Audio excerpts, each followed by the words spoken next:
তো আজকে আমাদের টপিক হলো গিয়ে টেলিফোন নেটওয়ার্কস। এরপরে আরো দুটো টপিক বাকি থাকে, একটা হলো গিয়ে আইএসডিএন এবং হলো তোমার হচ্ছে গিয়ে তোমার সিগন্যালিং সিস্টেম 7 SS7 বলে। তো আইএসডিএন টা হলো গিয়ে বর্তমান যে তোমার টেলিফোন নেটওয়ার্ক গুলো আছে সেখানে অনেকগুলো সার্ভিস ইন্টিগ্রেট করা হয়েছে। সার্ভিস গুলো কি এবং সেটা নিয়ে আমরা আসলে পরে ক্লাসে দেখবো, দেখে মোটামুটি আইএসডিএন টা শেষ করে দিব। আর এখন আমরা যেটা দেখবো যে এতদিন আমরা পড়ে আসছি বিভিন্ন রকমের তোমার সুইচিং টেকনিক গুলো, তারপর হলো টেলিফোন সিস্টেম কেমন হবে, তো এইগুলো, তারপর হচ্ছে কিছু তোমার মানে ট্রান্সমিশন লাইন ছিল সেগুলো সব পড়ানো হয় নাই। ট্রান্সমিশন পাথ গুলো সেটা তোমরা অন্য সাবজেক্টে পড়বা, এটা আমাদের সিলেবাসেও নাই। তো এই সবকিছু মিলিয়ে আমাদের যে একটা মনে করো যে একটা কমপ্লিট নেটওয়ার্ক তৈরি হলো, সেই নেটওয়ার্কটা কিভাবে চালানো হচ্ছে, সেখানে কি সুবিধা আছে কি সমস্যা আছে, এইগুলো নিয়েই মেইনলি হচ্ছে গিয়ে আমাদের আজকে পড়াশোনা। তো আজকে আমরা দেখবো কিছুটা এই যে 100 বছর ধরে যে টেলিফোন নেটওয়ার্কটা তৈরি হয়েছে, যেটা তোমরা এখন আসলে কেউ দেখো নাই বা অনেক কেউ দেখে থাকতে পারো। এখন তোমরা সবাই মোবাইলই চালাচ্ছ, কিন্তু আমরা যেটাকে বলি যে মনে করো যে কমনলি নোন এস তোমার মনে করো আমরা বলি পিএসটিএন বলি, অর্থাৎ পাবলিক সুইচ টেলিফোন নেটওয়ার্ক। কেউ কেউ বলে প্লেন ওল্ড টেলিফোন সিস্টেম বা পিওটিএস। কিন্তু আমরা অনেকেই জানি এটাকে ল্যান্ডলাইন হিসেবে, ল্যান্ডলাইন। আবার কেউ কেউ জানে এটাকে ফিক্সড লাইন টেলিফোন। এই ফিক্সড লাইন টেলিফোন বা ল্যান্ডলাইন এটা কিন্তু মানে অনেক তোমরা দেখেছো যে সুইচিং গুলো বা টেলিফোন নেটওয়ার্ক গুলো কিভাবে ডেভেলপ হয়েছে, সেটা প্রায় 100 ইয়ার্স ধরে এটা ডেভেলপমেন্টটা হয়েছে। তো এবং সে পুরোটাই কিন্তু ডেভেলপ হয়েছে তোমার হচ্ছে কমার্শিয়াল সিস্টেমের মাধ্যমে বা কমার্শিয়াল কোম্পানি গুলো এগুলো করেছে। তো আমরা দেখবো যে এটার মানে একটা ওভারঅল আইডিয়া নেওয়ার চেষ্টা করব। কিন্তু বেসিক্যালি হলো গিয়ে টেলিফোন নেটওয়ার্ক নিয়ে যদি পড়া হয় তাহলে পুরো একটা সিলেবাস কভার করা সম্ভব, মানে এত হিউজ এটার মধ্যে তোমার এলিমেন্ট আছে। যেমন মনে করো বাংলাদেশে এক ধরনের টেলিফোন নেটওয়ার্ক হচ্ছে, তোমার হচ্ছে গিয়ে তোমার ইউএসএ তে একরকম, জাপানে একরকম। তো এক এক জায়গায় এক এক রকম ডিজাইন হচ্ছে এবং সেই ডিজাইনে অনেক রিসার্চ হচ্ছে, অনেক কিছু হচ্ছে এটাতে। তো সেগুলো আসলে কাভার না দিয়ে আমরা হচ্ছে জাস্ট একটা জিনিসটা দেখবো যে আসলে আমরা এখানে কিছু কমন জিনিসগুলো জানার চেষ্টা করব। তো এখানে মনে করো দেখো এখানে যা সেকেন্ড পয়েন্টটা কি বলেছি, the length of telephone wire pairs buried underground exists a billion kilometres. মানে এখানে বোঝানো হয়েছে যে টেলিফোন নেটওয়ার্কটা কতটা বড়, যে অর্থাৎ আমাদের যে ওয়্যার্ড কানেকশন তো সবগুলো, তো এই ওয়্যার কানেকশন গুলো আমাদের হচ্ছে গিয়ে আসলে আন্ডারগ্রাউন্ডে আছে এবং সেগুলো প্রায় বিলিয়ন কিলোমিটার কভার করে। এত হিউজ তোমার হচ্ছে ওয়্যার নেটওয়ার্ক আছে টেলিফোনের। তো এখন হলো গিয়ে তাহলে থার্ড পয়েন্টটা কি, the enormous complexity of the telephone network is managed by using a hierarchical structure, worldwide standardization and decentralization of administration, operation and maintenance. তো মেনলি এখানে কি বলা হয়েছে, মনে করো যে এত হিউজ যে নেটওয়ার্কটা, এই নেটওয়ার্কটা তোমার হচ্ছে গিয়ে কন্ট্রোল করা হয় হচ্ছে হায়ারার্কিক্যাল স্ট্রাকচারের মাধ্যমে। তো সেই স্ট্রাকচার আমরা দেখবো এখানে। তারপর ওয়ার্ল্ড ওয়াইড স্ট্যান্ডার্ডাইজেশন করা হয়। মনে করো যে তোমার মন চাইলো কোনো একটা কমার্শিয়াল কোম্পানি এটা ডেভেলপ করে ফেলে, সেরকম হবে না, একটা স্ট্যান্ডার্ডাইজেশন আছে।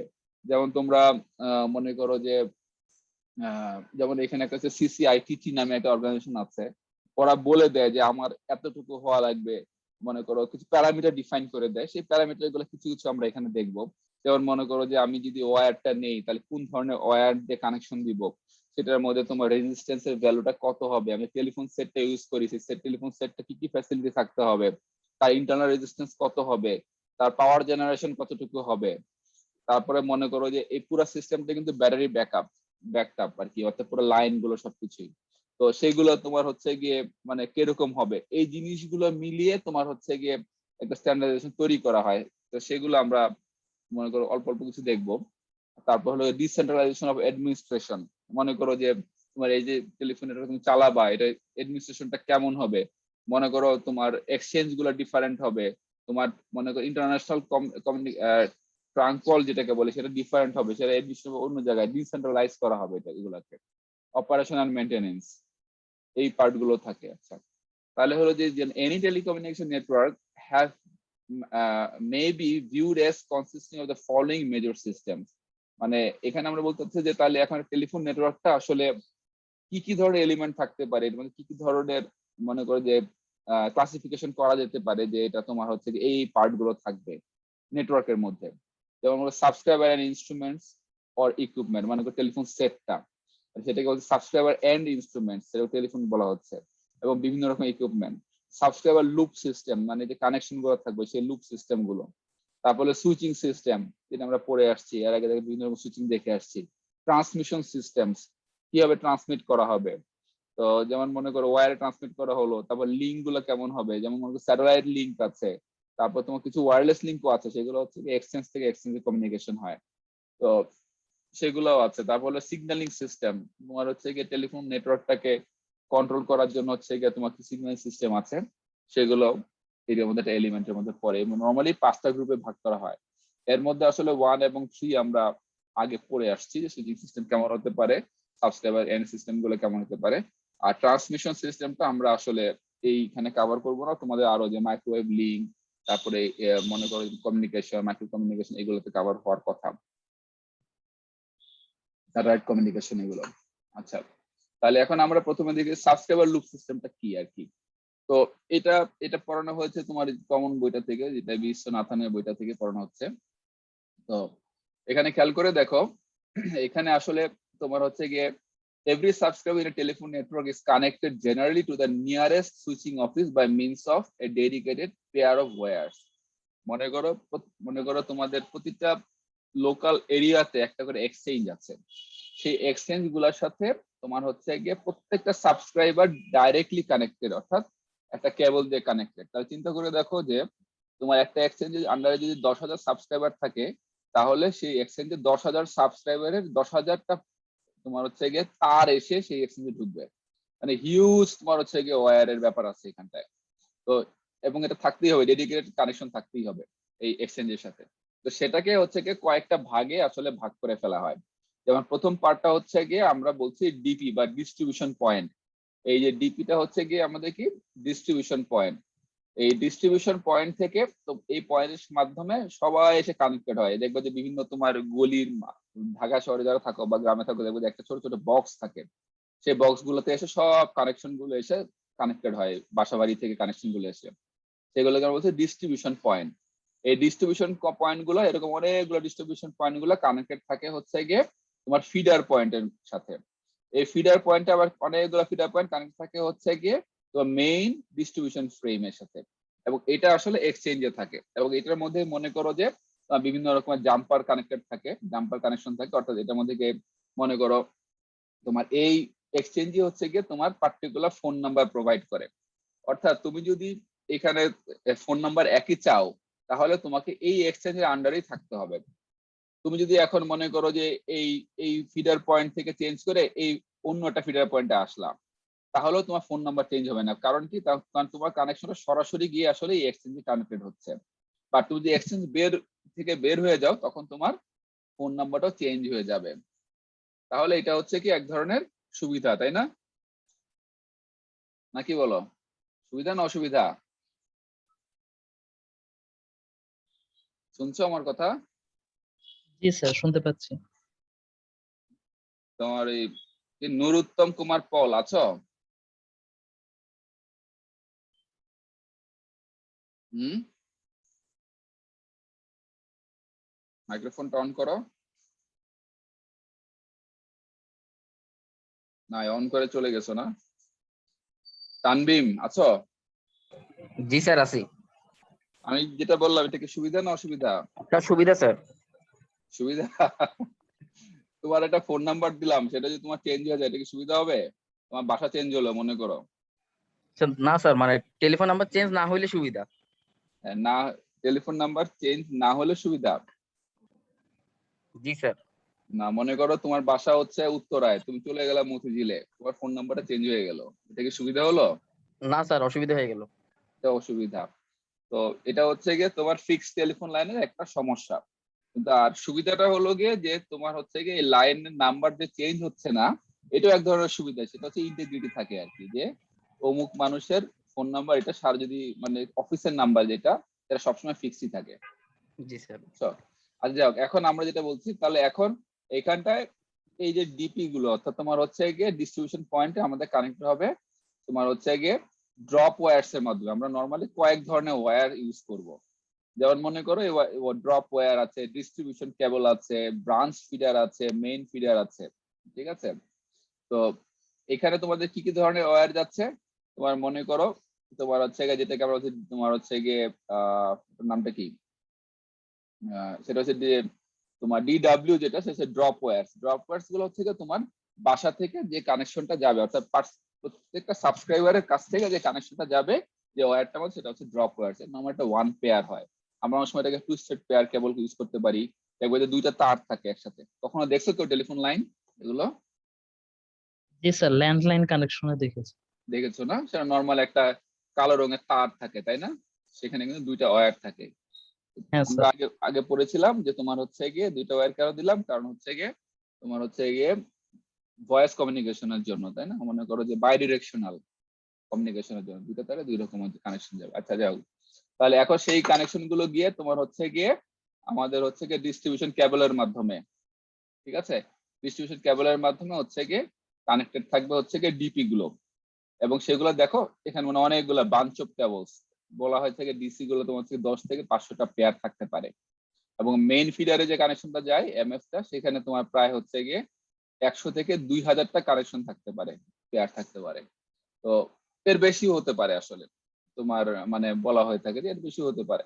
তোমার মনে করো যে সেটা আমরা নাম্বার সিস্টেমে দেখবো যে আমাদের এক্সচেঞ্জের আন্ডারে যতগুলো নাম্বার থাকবে তার উপর ডিপেন্ড করবে সেই এক্সচেঞ্জ কতগুলো সাবস্ক্রাইবারকে তোমার কানেকশন দিতে পারে, মানে কত ডিজিট থাকবে।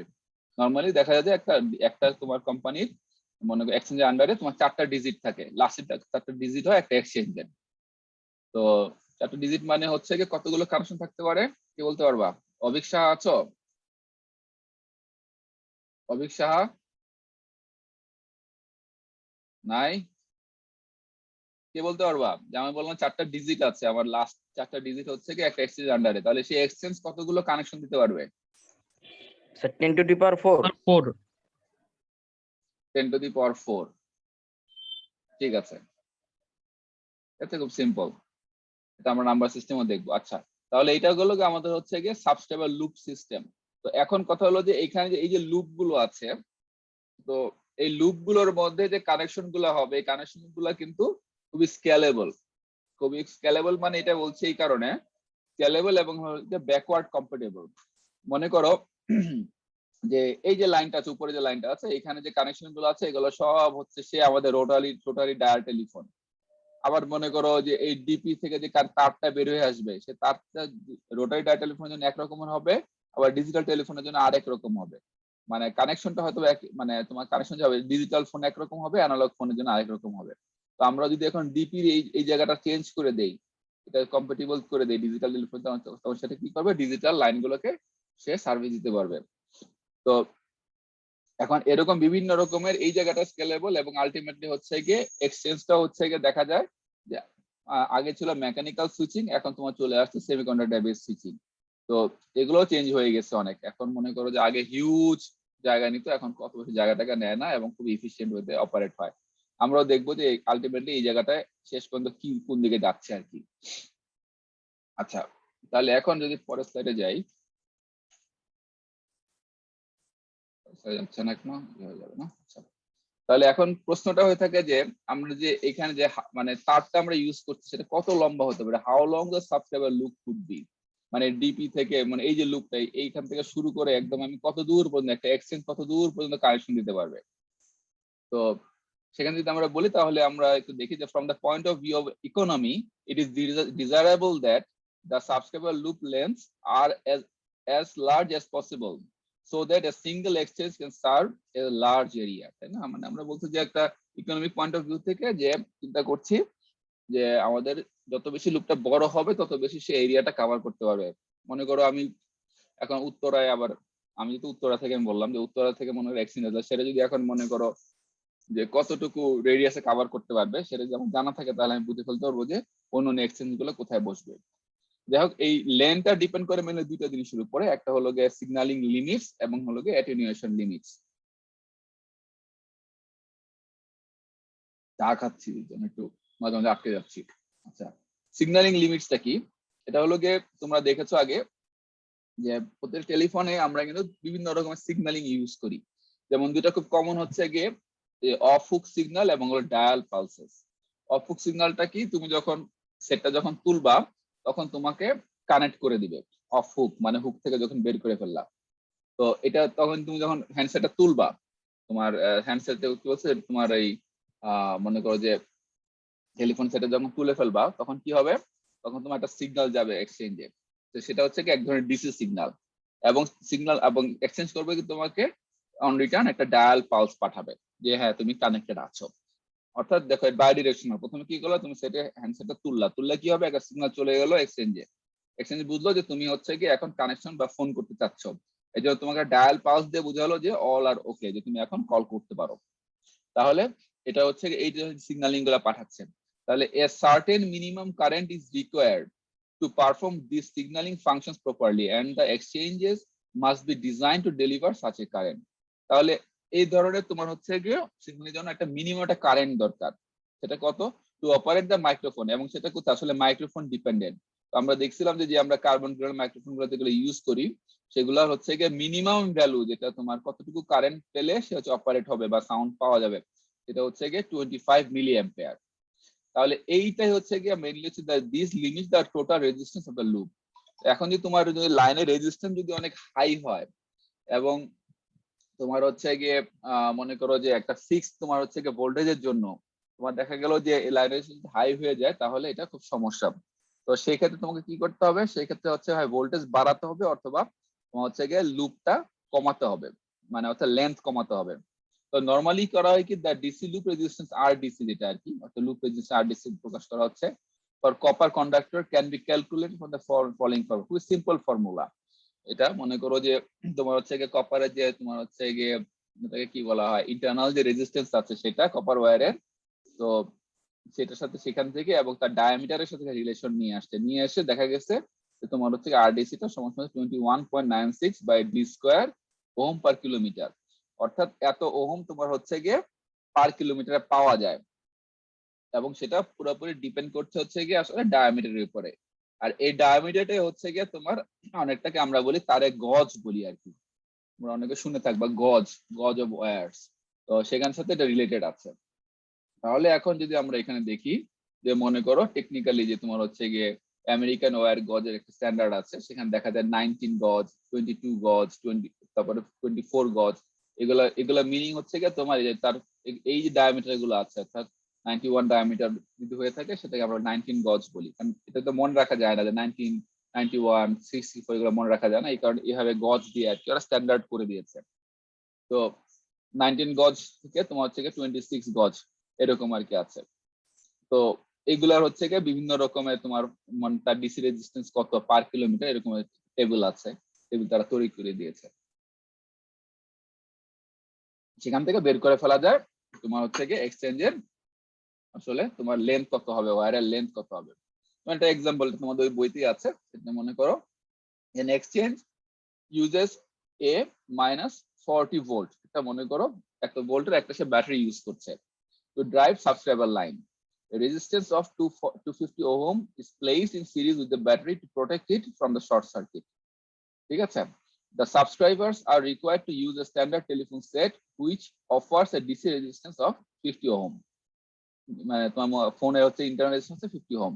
The microphone requires 23 milliampere. যে মাইক্রোফোনটা আমরা ইউজ করছি সেটা হচ্ছে 23 milliampere এর মতো তার হচ্ছে minimum current required for proper functioning. Determine the farthest distance from the exchange at which a subscriber can be located if 26 AWG বা AWG conductor is used. 26 AWG conductor এইটা, the diameter হচ্ছে কি 0.41 এবং তার পার ওহম পার কিলোমিটার হচ্ছে কি 138। তো আমরা প্রথমে দেখবো যে এখান থেকে আমরা বের করে নিয়ে আসবো RL এর ভ্যালুটা কত। তো সেটা কি I ইজ ইকুয়াল টু আমরা আমাদের না I বাই R, মানে ওহমস ল থেকে। আচ্ছা, তাহলে এখানে ই এর ভ্যালুটা দেওয়া আছে -40 ভোল্ট। আচ্ছা, আর আরএস মানে হলো গিয়ে আমাদের হচ্ছে কি রেজিস্টর, এখন আমার টোটাল রেজিস্ট্যান্স কত, সবগুলো সিরিজে আছে, তোমার হচ্ছে গিয়ে ব্যাটারি রেজিস্ট্যান্স, তারপর হলো গিয়ে তোমার এই টেলিফোনের রেজিস্ট্যান্স, আর হলো তারের রেজিস্ট্যান্স। তো ব্যাটারি রেজিস্ট্যান্স জানি, আর হচ্ছে গিয়ে তারের রেজিস্ট্যান্স, আর হচ্ছে গিয়ে তোমার এই ফোনের রেজিস্ট্যান্স জানি। তো সেখান থেকে আমি হচ্ছে কি RL লেভেলটা বের করে নিয়ে আসতে পারবো। তাহলে সেই RL লেভেলটা যদি আমি এরকম পেয়ে যাবো, ই এর ভ্যালু, RS এর ভ্যালু, RT আর এর ভ্যালু এত পেলাম, সেটা কত 1439। আচ্ছা, তাহলে সেক্ষেত্রে আমি জানি কত, যে আমাদের যে তারটা ইউজ করছি তার পার ওহম পার কিলোমিটার হচ্ছে গিয়ে এত, তাহলে এত যদি ওহম রেজিস্ট্যান্স হয়ে থাকে তাহলে আমাদের টোটাল লুপ লেন্থ কত হবে সেটা আমরা ভাগ করলে পেয়ে যাবো প্রায় হচ্ছে গিয়ে 10.42 কিলোমিটার। অর্থাৎ আমি এক্সচেঞ্জ থেকে আমার সাবস্ক্রাইবারের ডিসটেন্স হতে পারবে 10 কিলোমিটারের মতো আর কি। বুঝতে পারছো তো না ব্যাপারটা? এরকম করে নর্মালি হিসাব করে ফেলা হয়। এখন যদি কোনো কারণে আমার ডিসটেন্স বাড়াতে হয় সেক্ষেত্রে আমরা হচ্ছে গিয়ে ব্যাটারি পাওয়ারটা বাড়িয়ে দিই, ইজি প্রসেস। কিন্তু এটা তোমার হচ্ছে ইকোনমিক্যালি জিনিসটা ভায়াবল না, কারণ হলো তোমার এখানে এক্সপেন্স বেড়ে যায়। আবার যেগুলো হচ্ছে শর্ট ডিসটেন্স থাকে সেখানে হচ্ছে গিয়ে তোমার অনেক বেশি তোমার কারেন্ট চলে আসে, সেটা অবশ্য ভালো না। তো আবার কারেন্ট বেশি হলে তোমার দেখা যায় সেখানে আবার তোমার নয়েজ লেভেলও বেড়ে যায়। তো এই সবকিছু মিলে একটা ডিজাইনিং ইস্যু থেকে যায় আর কি। যাই হোক, তো এখন তো মনে করো যে এইগুলো চলে যাচ্ছে, এখন তোমাদের চলে আসে মোবাইল টাওয়ার। মোবাইল টাওয়ার তো তোমার হচ্ছে দেখবা যে একদম তোমার খুব কাছাকাছি, এগুলো রেডিয়াস আসলে তোমার হচ্ছে 500 মিটারও বেশি না। তো এগুলো এখন হচ্ছে গিয়ে দুনিয়া চেঞ্জ হয়ে যাচ্ছে। আচ্ছা যাই হোক, তাহলে এখন আমরা পরে দেখি তাহলে নেক্সট স্লাইডে কি আছে। নেক্সট স্লাইডে হচ্ছে গিয়ে তোমার হচ্ছে গিয়ে এখন আমরা দেখবো তার লেন্থ কতটুকু হতে পারে, আর পরে আমরা হচ্ছে গিয়ে সুইচিং হায়ারার্কি এবং রাউটিং। তো মনে করো যে যে কনসেপ্টটা কি এরকম যে আমাদের যে এক্সচেঞ্জ গুলো আছে তো সেগুলো কিভাবে কানেক্টেড থাকবে। তো নর্মালি হচ্ছে গিয়ে আমরা যে সুইচিং গুলো কানেকশন যেগুলো করি যে সুইচ গুলোর মধ্যে, সেগুলো হচ্ছে গিয়ে মেশ টপোলজির মাধ্যমে। মেশ টপোলজিটা কি সেটা তোমরা হয়তো জানো। মেশ টপোলজি থেকে প্রত্যেকটা ডিভাইসের সাথে কানেক্টেড থাকবে। এটা খুবই ভালো ইন দ্য সেন্স যদি তোমার হচ্ছে কি ইন্টারনাল ট্রাফিক যদি অনেক হাই হয়, অর্থাৎ সবাই সবার সাথে কমিউনিকেট করতে পারে। কিন্তু সমস্যা হয়ে গেল গিয়ে এটা একটু এক্সপেন্সিভ এবং এর কমপ্লেক্সিটি বাড়িয়ে দেয়, কারণ হলো প্রচুর তার জোড়া লাগাতে হবে এটার সাথে এটার সাথে। তো এবং সেটা খুবই তোমার হচ্ছে গিয়ে নাম্বার অফ ডিভাইসের সাথে সেটা হচ্ছে গিয়ে মোটামুটি ভালোই জিওমেট্রিক হারে বাড়তে থাকে তারের সংখ্যা। তো এই কারণে হচ্ছে ম্যাশ টপোলজি ইউজ করা সেখানেই যেখানে মনে করো যে প্রচুর পরিমাণ ট্রাফিক থাকে। তো দেখা যায় যে মনে করো যেমন আমি এক সময় সামহাও হচ্ছে গিয়ে তোমার রবিতে জব করছিলাম, তো খুব কম সময়ের জন্য। তখন আমি ডিউটি ছিল হচ্ছে গিয়ে তোমার এই অপারেশন এন্ড মেইনটেনেন্স এ। তো সেখানে তোমার দেখছিলাম যে যেমন ওরা হচ্ছে গিয়ে মেইন 3টা এক্সচেঞ্জ, মানে তোমার হচ্ছে এটা ওরা বলে মোবাইলের ভাষায় বলে এমএসসি বলে আর কি। তো 3টে এমএসসি হচ্ছে গিয়ে কানেক্টেড হচ্ছে গিয়ে তোমার এরকম মেশ টপোলজির মাধ্যমে। কারণ এগুলোর মধ্যে হিউজ তোমার হচ্ছে গিয়ে ডাটা ট্রান্সফার হয়, যেমন ঢাকা, চিটাগাং আর হলো সিলেট, এই 3টা জায়গায় 3টে এমএসসি কানেক্টেড ছিল মেশ টপোলজির মাধ্যমে। আর কোথাও তোমার হচ্ছে ওরা মেশ টপোলজি ইউজ করে নাই, কারণ হলো কি হিউজ তোমার হচ্ছে গিয়ে কানেকশন কস্ট সবকিছু মিলে। এর জন্য সেকেন্ড যেটা টপোলজি হচ্ছে গিয়ে স্টার টপোলজি। স্টার টপোলজিটা কি হচ্ছে, তো মাঝখানে একটা এক্সচেঞ্জ, একটা হচ্ছে গিয়ে তোমার এটা এবার টেন্ডেম এক্সচেঞ্জ থাকবে। এই টেন্ডেম এক্সচেঞ্জের মাধ্যমে বাকি এক্সচেঞ্জ গুলো এখানে যোগ হবে। এটা অনেকটা হচ্ছে গিয়ে তোমার সুইচের মতো আর কি। এবং এটার মাধ্যমে হচ্ছে গিয়ে একজন আরেকজন কানেক্টেড হবে। এইটা আবার হচ্ছে গিয়ে আবার 2 লেভেল স্টারও কানেকশন হতে পারে। যেমন মনে করো বিভিন্ন রকম টেন্ডেম গুলো কানেক্টেড থাকবে, সেগুলোর সাথে অন্য অন্য এক্সচেঞ্জ গুলো কানেক্টেড থাকবে, এরকমও হতে পারে। তো আরেকটা যেটা টপোলজি আছে সেটা হলো গিয়ে মেনলি ইউজ করা হয়, সেটাকে বলা হচ্ছে গিয়ে হায়ারার্কিক্যাল স্ট্রাকচার টপোলজি। তো এখানে হয় কি তোমার হচ্ছে গিয়ে এই যে সিসিআইটি, এটা হচ্ছে গিয়ে আমি যেটা একটু বলছিলাম যে তোমার হচ্ছে টেলিফোন কোম্পানিগুলোকে স্ট্যান্ডার্ড মেনটেন করার জন্য হচ্ছে গিয়ে একটা কোম্পানি, একটা কমিউনিটি আছে যেটাকে বলা হয় consultative community on international telephony and telegraphy, CCIT বলা হয়, সিসিআইটি বলা হয়। ওরা মোটামুটি ডিফাইন করে দেয় যে আমাদের প্রত্যেকটা স্ট্যান্ডার্ড কেমন হবে। তো ওরা মোটামুটি একটা হায়ারার্কিক্যাল স্ট্রাকচার তৈরি করে দিয়েছে আর কি, এইভাবে যে মনে করো তোমার হচ্ছে গিয়ে একটা সাবস্ক্রাইবার এ আছে এখানে এবং সাবস্ক্রাইবার বি আছে এখানে। এই সাবস্ক্রাইবার এ এবং বি ইনিশিয়ালি হচ্ছে গিয়ে একটা এক্সচেঞ্জের মধ্যে কানেক্টেড থাকবে, যেহেতু লোকাল এক্সচেঞ্জে আছে। তারপরে হলো গিয়ে এরা পরবর্তী সময় আরেকটার সাথে কানেক্টেড হবে, সেটাকে আমরা বলছি পিএ। পিএটা কি হচ্ছে, কি হচ্ছে প্রাইমারি এক্সচেঞ্জ। প্রাইমারি হচ্ছে এরিয়া, মানে এখানে এরিয়া দেওয়া হচ্ছে লোকাল এরিয়া, প্রাইমারি এরিয়া, বিভিন্ন এরিয়া কানেক্ট মানে ভাগ করে ফেলা হচ্ছে। তারপর হচ্ছে গিয়ে তোমার সেকেন্ডারি এরিয়া, টারশিয়ারি এরিয়া, আর হলো কোয়াটারনারি এরিয়া। অর্থাৎ সে প্রথমে ট্রাই করার চেষ্টা করবে হচ্ছে গিয়ে এই প্রাইমারি চয়েসের মাধ্যমে কানেক্ট হওয়ার জন্য। সে যদি না পারে তাহলে হচ্ছে সেকেন্ডারি চয়েস, তারপর না পারলে থার্ডারি চয়েস, মানে তোমার থার্ড চয়েস, নাহলে ফাইনাল চয়েসের দিকে যাবে, সেটা কোনটা তোমার হচ্ছে কোয়াটারনারি এরিয়ার মাধ্যমে। অর্থাৎ কানেকশন গুলো সে পাবেই, তবে হচ্ছে বিভিন্ন রকম হায়ারার্কি মেনটেন করে পাবে। তো এটা হচ্ছে গিয়ে অনেকটা 5 লেভেল সুইচিং হায়ারার্কি। এবং দেখা গেছে যে মোটামুটি 5 লেভেল সুইচিং হায়ারার্কি ইউজ করলে মোটামুটি আমাদের কোনো ধরনের কানেকশনের প্রবলেম হয় না। এবং তত হায়ারার্কি বাড়বে, এক্সচেঞ্জে তোমার পজিটিভও আছে নেগেটিভও আছে। তো পজিটিভ দিকটা হলো কি তোমার হয়তো কানেকশন পাথ অনেকগুলো তৈরি হচ্ছে, নেগেটিভ দিকগুলো হলো তোমার হচ্ছে গিয়ে মনে করো যে তোমার কানেকশন পাথ অনেক বেড়ে যাচ্ছে, মানে তোমার হচ্ছে লেন্থ বেড়ে যাচ্ছে, লেন্থ বেড়ে গেলে তোমার হচ্ছে গিয়ে তখন দেখা যাবে যে ওই যে বললাম যে যে তোমার হচ্ছে দুইটা সাবস্ক্রাইবের মধ্যে যে ডিস্টেন্সটা সেটা তোমার হচ্ছে কি অনেক বেড়ে যাওয়ার সম্ভাবনা থাকে। অ্যাকচুয়ালি দুইটা সাবস্ক্রাইবার না, তোমার এক্সচেঞ্জের মধ্যে ডিস্টেন্সটা অনেক বেড়ে যাওয়া থাকে, সেক্ষেত্রে তোমার হচ্ছে ডিলে বেড়ে যাবে, তোমার হচ্ছে গিয়ে সিগন্যালিং ডিলে হবে, তোমার ভয়েস ডিলে হবে, তখন কোয়ালিটি ডিগ্রেড করবে। ওরা একটা স্ট্যান্ডার্ড বের বলে দিচ্ছে যে কতটুকু তোমার কয়টা নোড ম্যাক্সিমাম তারা কভার করতে পারবে, চেঞ্জ করতে পারবে, এটার একটা মোটামুটি হিসাব করে দিয়েছে। তো সেটা আমরা পরে দেখবো। আচ্ছা, নেক্সট স্লাইডে যাই। তো এখন মনে করো যে এই যে রাউটিং একটা কোশ্চেন ছিল, বলো। টেন্ডেম এক্সচেঞ্জ বলতে আসলে কি বোঝায়? টেন্ডেম এক্সচেঞ্জ হচ্ছে কি আসলে এক্সচেঞ্জ গুলো যেখানে কানেক্টেড থাকে বা তোমার কানেকশনটা সিম্পল সুইচিং যেখানে হবে সেটা। স্যার এক্সচেঞ্জে না স্যার সুইচিং সিস্টেম গুলো কানেক্টেড থাকে? হ্যাঁ, তাহলে স্যার মানে টেন্ডেম এক্সচেঞ্জটা আলাদা করে কি? আলাদা করে তোমার আসলে এটাকে এরকম নাম দিয়েছে টেন্ডেম এক্সচেঞ্জ, তো আলাদা সিগনিফিকেন্স কিছু থাকতে পারে, আমার ঠিক জানা নাই। দেখি তাই, আমি দেখে ভালো কোয়েশ্চেন করছি, আমি চিন্তা করে দেখি নাই। ঠিক আছে, আমি তাহলে জানাবো এটা পরে। হ্যাঁ, আচ্ছা, না, আলাদা করে হঠাৎ তোমাকে এটা দুইটাকে কেন আলাদা করলো, এই তো তোমার কোয়েশ্চেন না, হ্যাঁ হ্যাঁ স্যার, এক্সচেঞ্জ মানে বলেই তো হয়তো। হ্যাঁ ওরা তো মানে ই আর টি আলাদা করতেছে এই কারণে স্যার। হুম, বুঝতে পারছি বুঝতে পারছি। না, আমি আমি যেটা বুঝতে পারছিলাম যে এক্সচেঞ্জ গুলোর সাথে সরাসরি কানেক্টেড হবে হচ্ছে গিয়ে তোমার সাবস্ক্রাইবার গুলো, ঠিক আছে, আর টেন্ডেমের সাথে হচ্ছে গিয়ে তোমার এক্সচেঞ্জ গুলো নিজেও কানেক্টেড হবে, এরকম একটা ধারণা ছিল আমার। যেমন দেখো যে লোকাল এক্সচেঞ্জ গুলো হচ্ছে গিয়ে টেন্ডেম এক্সচেঞ্জের মাধ্যমে কানেক্টেড, ঠিক আছে, আচ্ছা। বুঝতে পারছো? ও এখন আচ্ছা এটা আমি মনে করছিলাম পড়ার সময়, কিন্তু এটা যে কনক্রিট আইডিয়া আমি এটা বলতে পারবো না, এখন শিওর না। ঠিক আছে, তো আচ্ছা মেইনলি হচ্ছে গিয়ে সাবস্ক্রাইবার গুলো কখনো টেন্ডেম এক্সচেঞ্জের সাথে কানেক্টেড হয় না। আচ্ছা, মানে টেন্ডেম এক্সচেঞ্জের সঙ্গে এক্সচেঞ্জ গুলা কানেক্টেড হবে। হ্যাঁ হ্যাঁ, এটুকু আমি মোটামুটি জানি আর কি, কিন্তু আমি তোমাকে কনফার্ম করতে পারলাম না। ঠিক আছে, একটু পরে দেখতে হবে। আচ্ছা ঠিক আছে, এটাই হওয়ার কথা, তারপরে আমি তোমাকে শিওর বলতে পারলাম না। হ্যাঁ, আচ্ছা,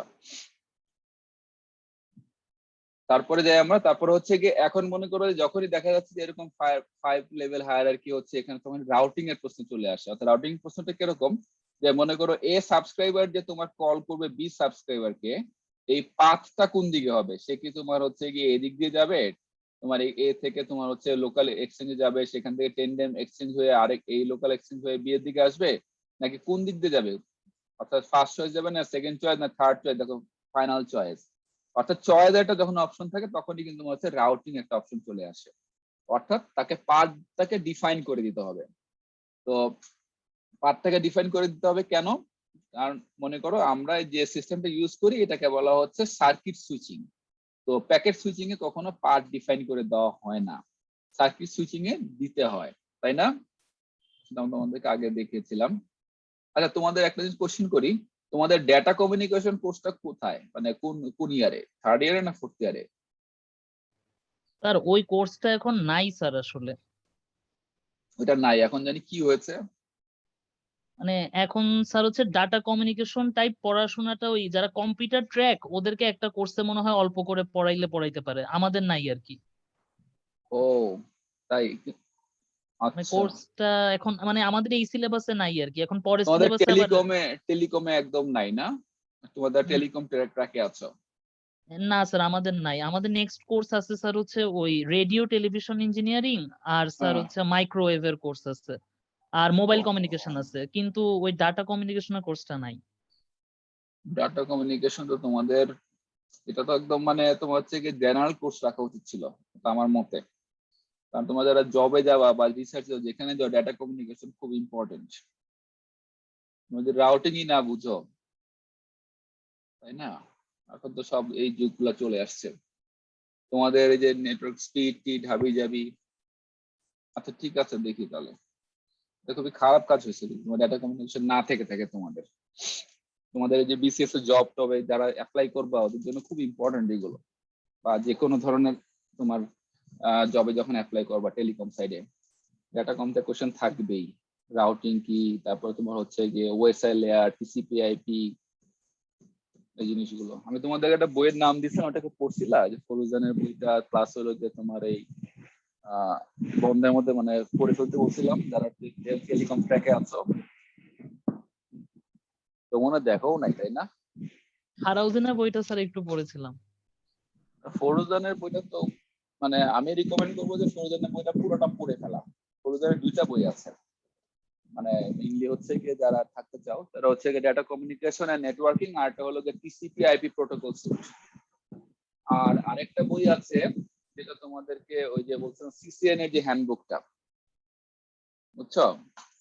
সিসিএন একটা হ্যান্ডবুক আছে, এটা তোমরা পড়ে ফেলবে, না হলে কিন্তু তোমাদের হচ্ছে জব পেতে সমস্যা হবে। যেখানে যারা মনে করো প্রাইভেট সেক্টরে জব চাবা, বা মনে করো যে তোমার হচ্ছে ইভেন গভর্নমেন্ট সেক্টরে, এখন তোমরা দেখবে তোমাদের বড় ভাইরা ম্যাক্সিমাম জব পেয়েছে আইটি ক্যাডারে, ঠিক আছে?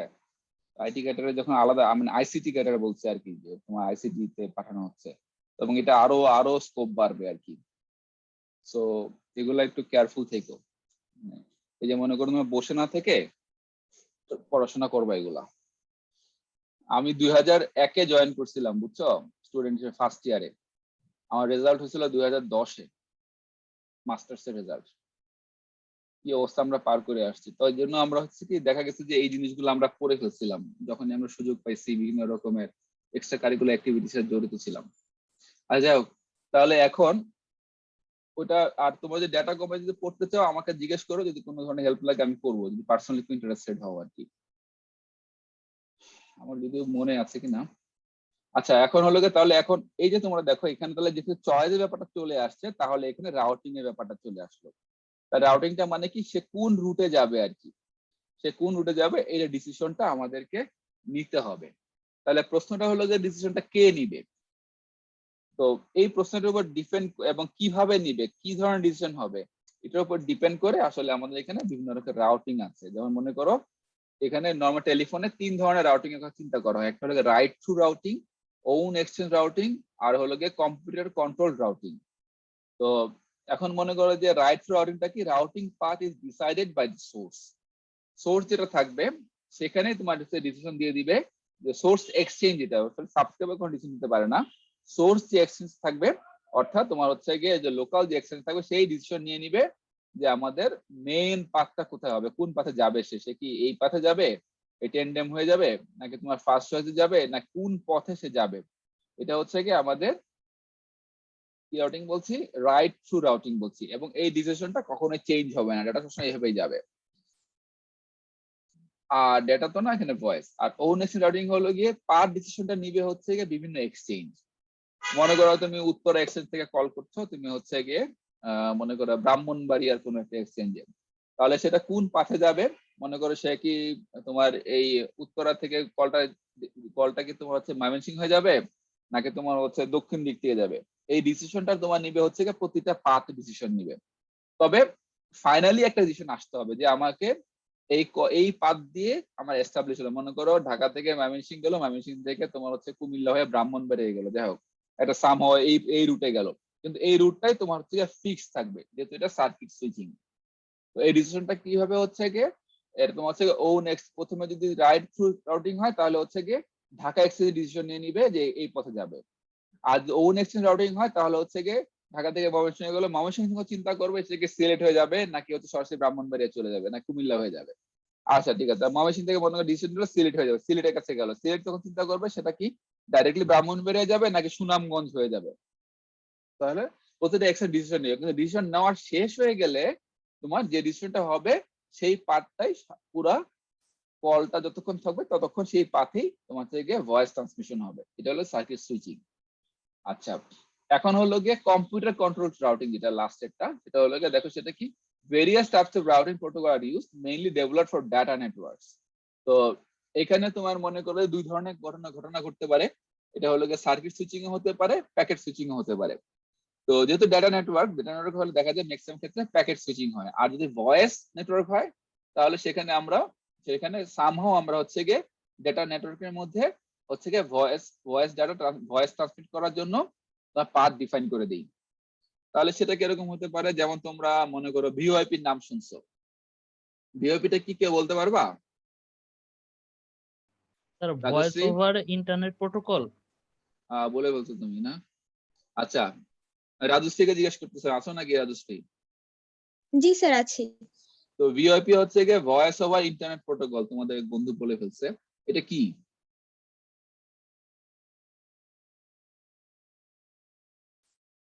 জিনিসটা, কি বলো তো?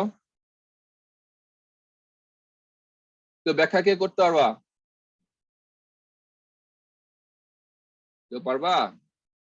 স্যার ভাইবাতে একটা এরকম আইপি প্রশ্ন না। টেকনোলজি। আইপি টেকনোলজি তো অবশ্যই। আইপি টেকনোলজিটা কি ছিল? আইপি টেকনোলজি ইন্টারনেট প্রোটোকল, তাই না? ইন্টারনেট প্রোটোকলের মাধ্যমে আমাদের যে ডেটাগুলো ট্রান্সমিট, মেইনলি হচ্ছে ডেটা ট্রান্সমিশনের জন্য। ডেটাগুলো ট্রান্সমিট হয় হচ্ছে গিয়ে প্যাকেট সুইচিং এর মাধ্যমে। প্যাকেট সুইচিং মানে কি, পাথ ডিপেন্ডেন্ট না আর কি। মনে করো মানে তোমার স্যার আমরা যে কথা বলি, মানে স্যার ইন্টারনেট ইউজ করে যে কথা বলি, যেমন স্কাইপিতে কথা বলি, তারপর হচ্ছে স্যার মেসেঞ্জারে কথা বলি, এগুলো সবই তো স্যার ভিওআইপির আন্ডারে পড়ে। সবই ভিওআইপি আন্ডারে, হ্যাঁ।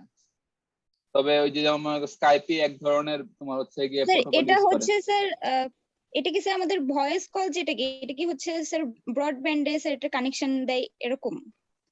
হুম, ঠিক আছে, সমস্যা নাই। দেখো আমি এখানে ছবি আঁকছি, দেখো। মনে করো তোমাকে এখান থেকে এই যে তিনটে চারটা নোড আঁকলাম, ঠিক আছে?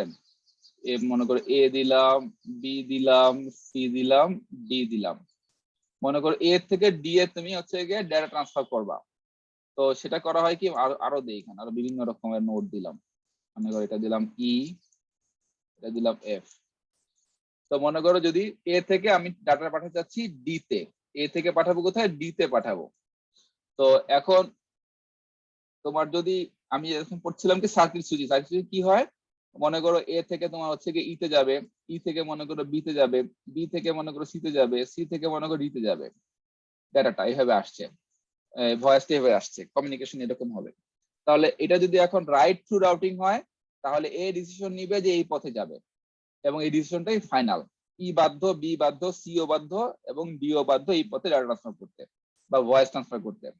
আচ্ছা, ওন এক্সচেঞ্জে কি হলো, এ থেকে ই তে গেল, ই তে যাওয়ার পরে সে ই বললো যে না, ই তে গেলে হবে না, আমি ডাটাটা পাঠাবো ই থেকে পরে এফ এ পাঠাতে হবে। এফ থেকে এফ এ গেল, এফ থেকে বললো যে না, এফ থেকে আমি সরাসরি ডি তে পাঠাতে পারবো না, এটা আমার বি হয়ে বি তে যাবে। বি বললো ঠিক আছে, সি না হয়ে আমি সরাসরি ডি কে পাঠিয়ে দিলাম। বুঝতে পারছো? মানে প্রতিটা এক্সচেঞ্জ ডিসিশন নিলো আলাদা করে। কিন্তু এটা কি হলো, যে কানেকশনটা যখন হয়ে গেল, যে এই ডিসিশনটা হয়ে যখন গেল, তখন থেকে এই ডিসিশনটাই ফাইনাল।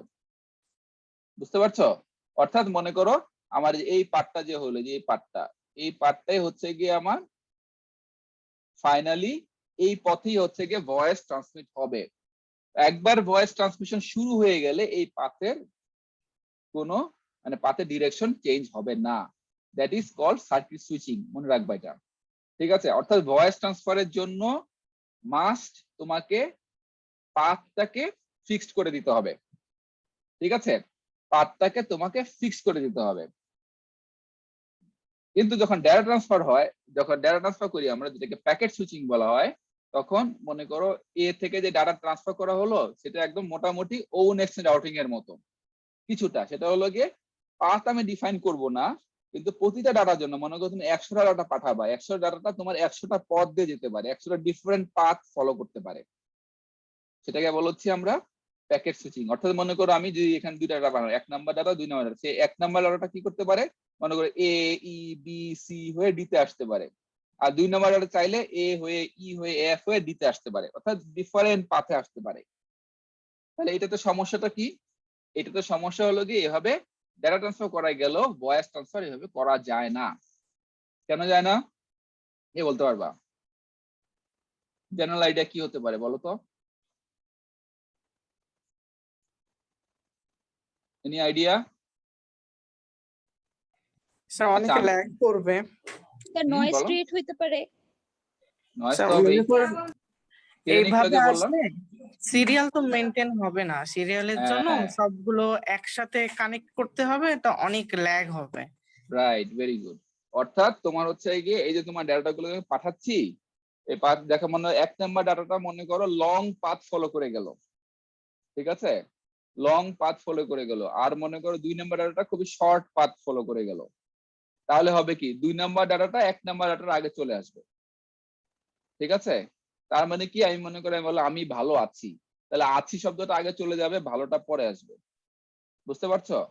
মানে এটা দেখো বাজে উদাহরণ, কিন্তু ব্যাপারটা এরকম যে তোমার হচ্ছে ভয়েসে তোমার অবশ্যই হচ্ছে গিয়ে তোমার ডাটা সিরিয়াল মেনটেন করতে হবে, ভয়েসের যে ইনফরমেশন গুলো সিরিয়াল মেনটেন করতে হবে। ঠিক আছে, আচ্ছা। আর ডেটা এবং ভয়েসের মধ্যে আরেকটা ডিফারেন্স হচ্ছে গিয়ে তোমার ডেটা গুলো হচ্ছে গিয়ে প্রত্যেকটা ডাটাই পাঠাতে হবে, ভেরি ইম্পর্টেন্ট। প্রত্যেকটা ডাটাই তোমার হচ্ছে গিয়ে ডেস্টিনেশনে রিচ করতে হবে যদি ডেটা হয়। আর যদি ভয়েস হয় তাহলে আমার মাঝখানে কথা শোনা না গেলে আমরা বলবো যে লাইনটা ক্লিয়ার না, আবার বলো। মানে হলো গিয়ে সেখানে লস্ট হলেও সমস্যা নাই। ঠিক আছে, তো এইসব চিন্তা করে তোমার বলা হলো যে আমাকে যখন ভয়েস পাঠাতে হবে তখন সেখানে অবশ্যই সার্কিট সুইচিং হইতে হবে, আর যেখানে ডেটা পাঠাতে হবে সেটাকে আমার সার্কিট সুইচিং না হলেও চলবে, অপশন আছে। তাহলে প্রশ্নটা হলো যে আমি যে ডেটা নেটওয়ার্ক গুলো করলাম পুরোটাই প্যাকেট সুইচিং, সেখানে আমি ভয়েস পাঠাবো কিভাবে? কথা বুঝতে পারছো? তো এটার জন্য আলাদা ধরনের প্রোটোকল আছে। প্রোটোকলটা কি? মনে করো সেখানে সে ফার্স্ট একটা ডাটা পাঠাবে, সেই ডাটাটা যেই পথ ধরে যাবে সেই পথের প্রতিটা রাউটারের ইনফরমেশন গুলো সে ক্যারি করে নিয়ে যাবে। অর্থাৎ সে হতেছে গিয়ে একটা ক্যারিয়ার হবে, যে প্রতিটা জায়গায় আমি মনে করো এ ই বি সি ডি হয়ে আসলাম, এই প্রতিটা রাউটারের ইনফরমেশন গুলো সে নিয়ে নিয়ে নিয়ে নিয়ে ডি এর কাছে আসবে।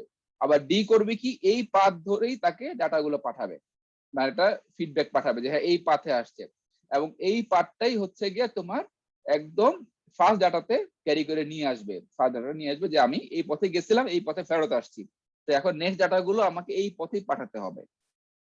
বুঝতে পারছো?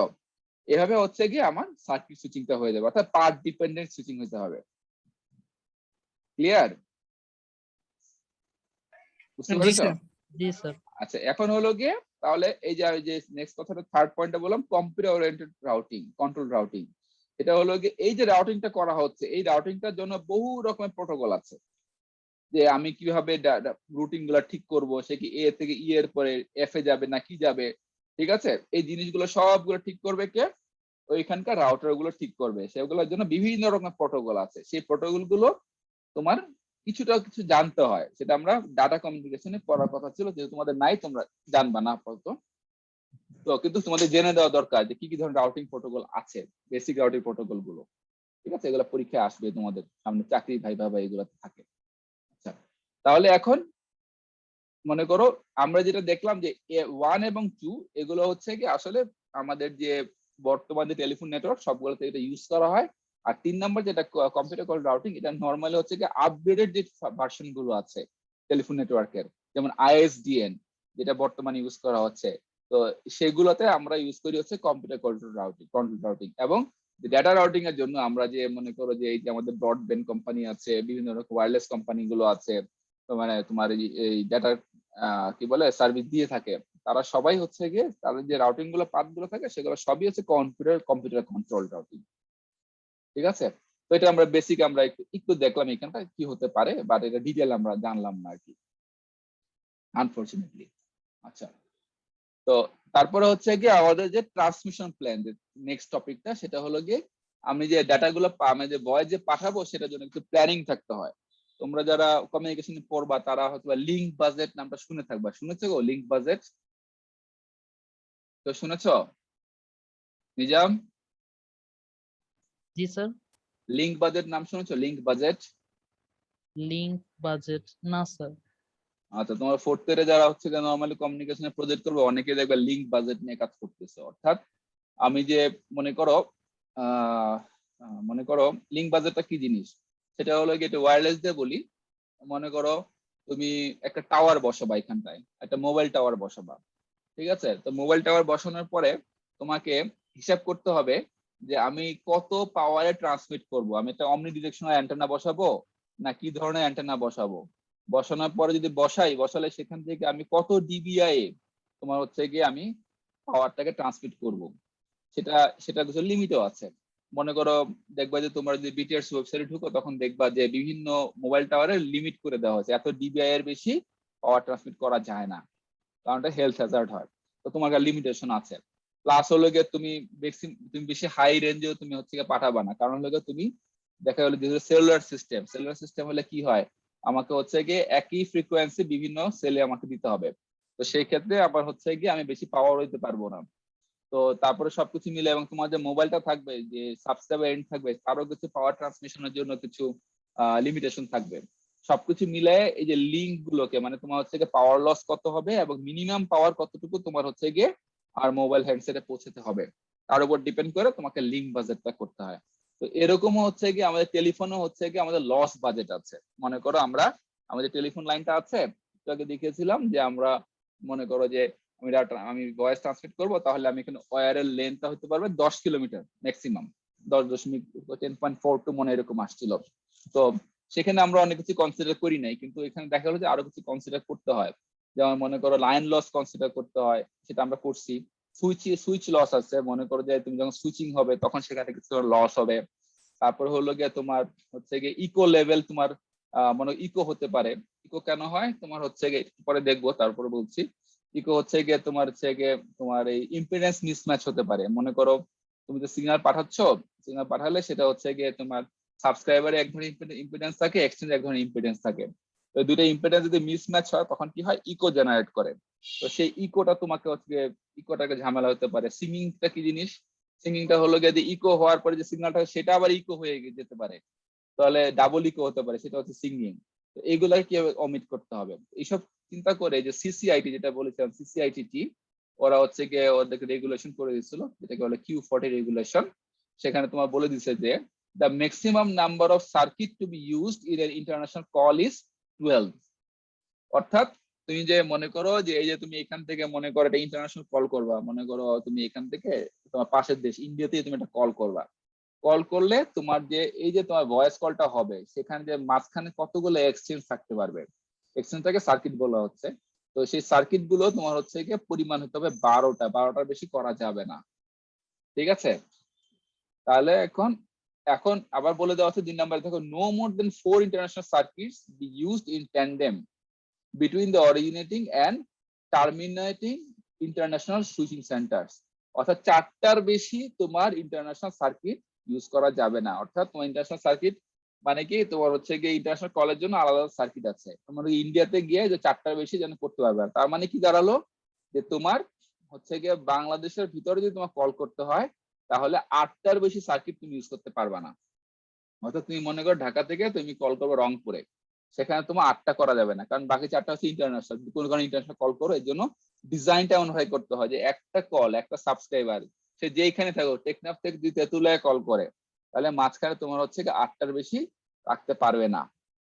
ঠিক আছে, তো এই সব কিছু মিলিয়ে তোমার হচ্ছে কি এক ধরনের এটা নিয়ে তোমার হচ্ছে কি যে বিভিন্ন রকম প্ল্যানিং ক্যালকুলেশন করা, এখানে কত সাবস্ক্রাইব থাকতে পারবে, কতগুলো কল করা যাবে, তারপরে তোমার হচ্ছে গিয়ে ডিলে কতটুকু হবে, এই জিনিসগুলো হচ্ছে গিয়ে আমার ট্রান্সমিশন প্ল্যানের মধ্যে পড়ে। এটাতে ব্যাপক রিসার্চ হয়, কমন মানে তোমার হচ্ছে এগুলো আমরা আগে করে আসছি, যে এখন আর এগুলা করা হয় না। টেলিফোন কোম্পানি গুলো এগুলা এখনো করছে আর কি হিসাবগুলো। এখন ম্যাক্সিমাম তো ওয়্যারলেস চলে গেছে, ওয়্যারলেস হিসাবগুলো একটু ডিফারেন্ট, ল্যান্ডলাইনের হিসাবগুলো একটু আরেক রকম। আচ্ছা, তাহলে এখন আমরা এখানে দেখবো যে আপাতত যে তোমার লাইন লস আর সুইচ লস, এখানে সিসিআইটি এখানে বলে দিয়েছে যে নরমালি লাইন লস এবং সুইচ লস সব মিলিয়ে এটা হতে পারবে 6 থেকে 26 ডিবির মধ্যে হওয়া লাগবে।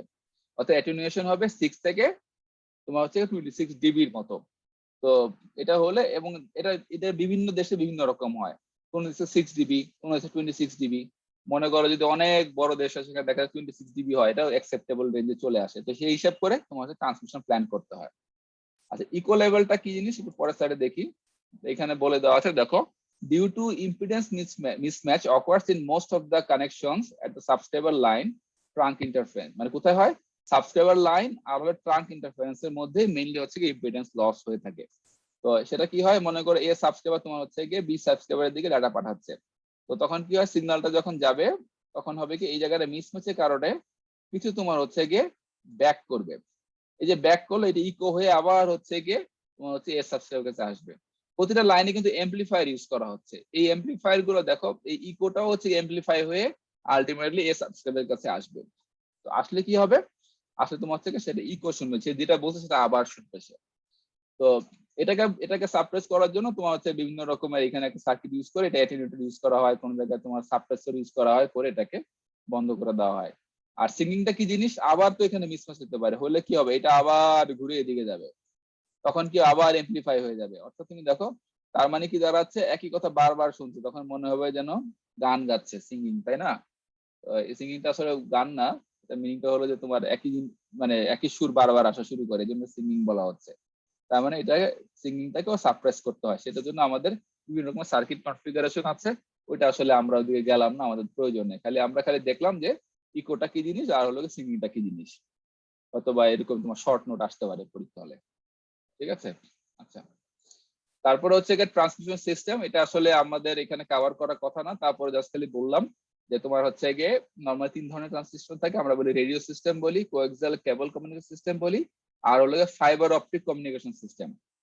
তো রেডিও সিস্টেমের মধ্যে হচ্ছে গিয়ে আমরা বলি স্কাইওয়েভ বা আয়নোস্ফিয়ার কমিউনিকেশন হতে পারে, line of sight matrix communication হতে পারে, ট্রোপোস্ফেরিক স্ক্যাটার কমিউনিকেশন হতে পারে, স্যাটেলাইট কমিউনিকেশন হতে পারে, তারপর কি কোএক্সিয়াল কেবল কমিউনিকেশন সিস্টেম আছে। আচ্ছা, এখানে আমার একটা প্রশ্ন আছে, কে বলতে পারবা তোমার স্যাটেলাইট কমিউনিকেশন পড়ছো কেউ?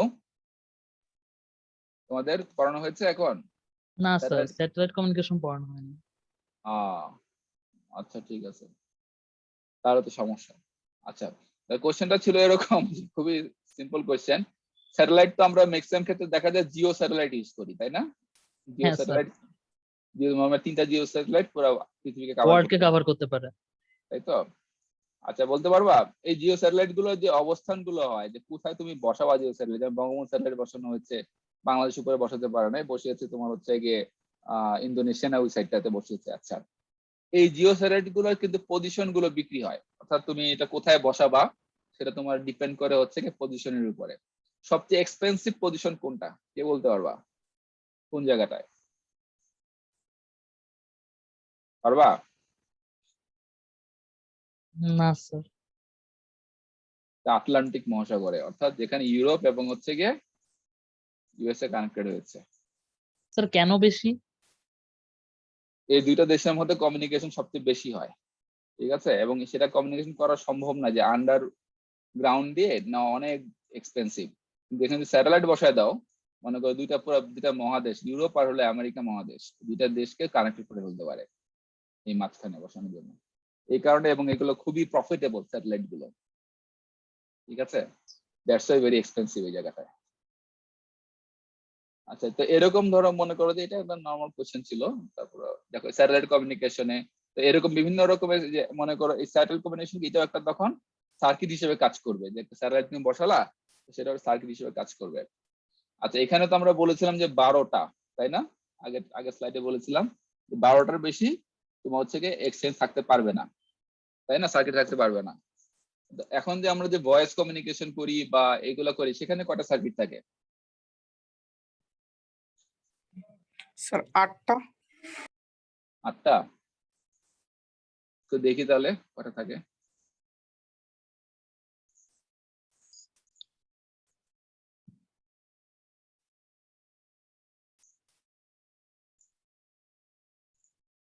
ব্ল্যাক স্ক্রিন দেখতে পাচ্ছ একটা?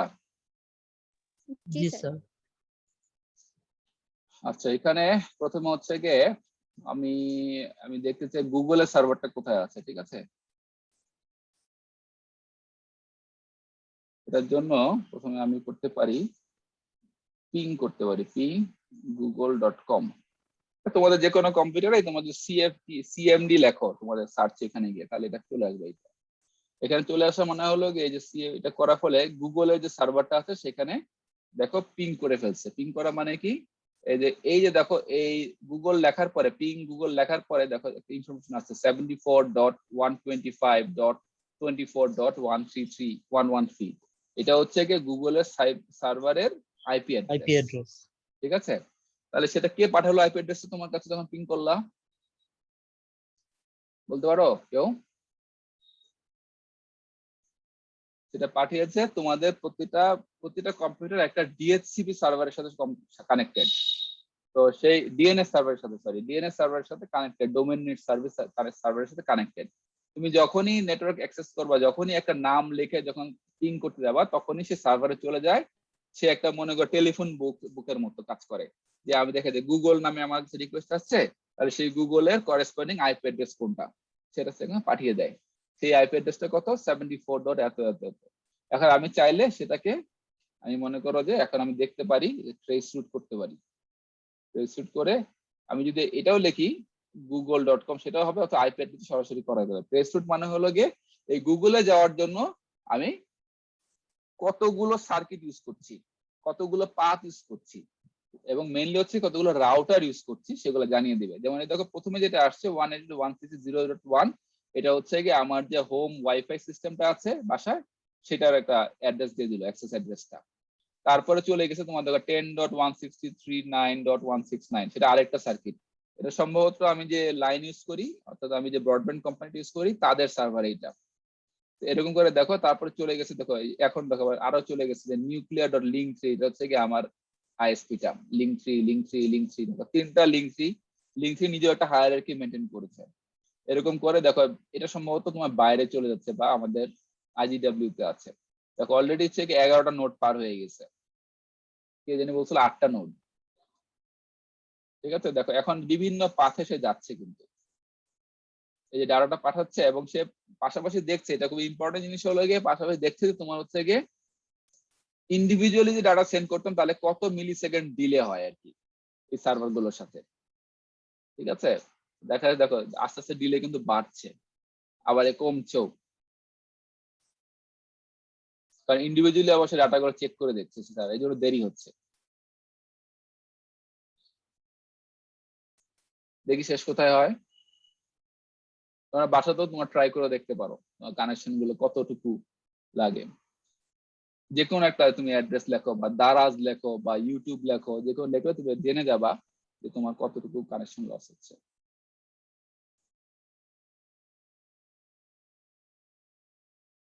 এখনো গুগলে পৌঁছতে পারে না, 19টা তোমার হচ্ছে গিয়ে নোট পার হয়ে গেছে অলরেডি।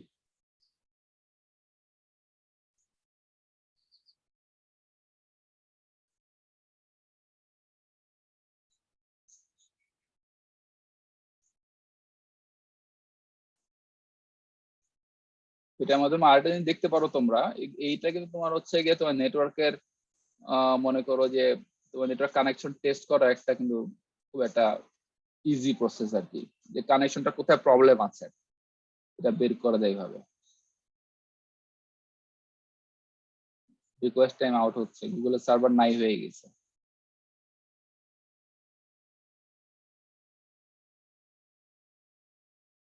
এই আইপি অ্যাড্রেস গুলো কোথায় আছে এগুলো তোমরা জানতে পারবা তোমাদের হচ্ছে গিয়ে যে আইপি লুকআপ দিয়ে সার্চ দিলেই হবে, মানে তোমার হচ্ছে গিয়ে ওয়েবসাইটে গিয়ে তখন আইপি অ্যাড্রেস গুলো দাও তাহলে সেই লোকেশন গুলো জেনে যাবা। এরকম করে একটা তোমার ম্যাপ তৈরি করা যাবে।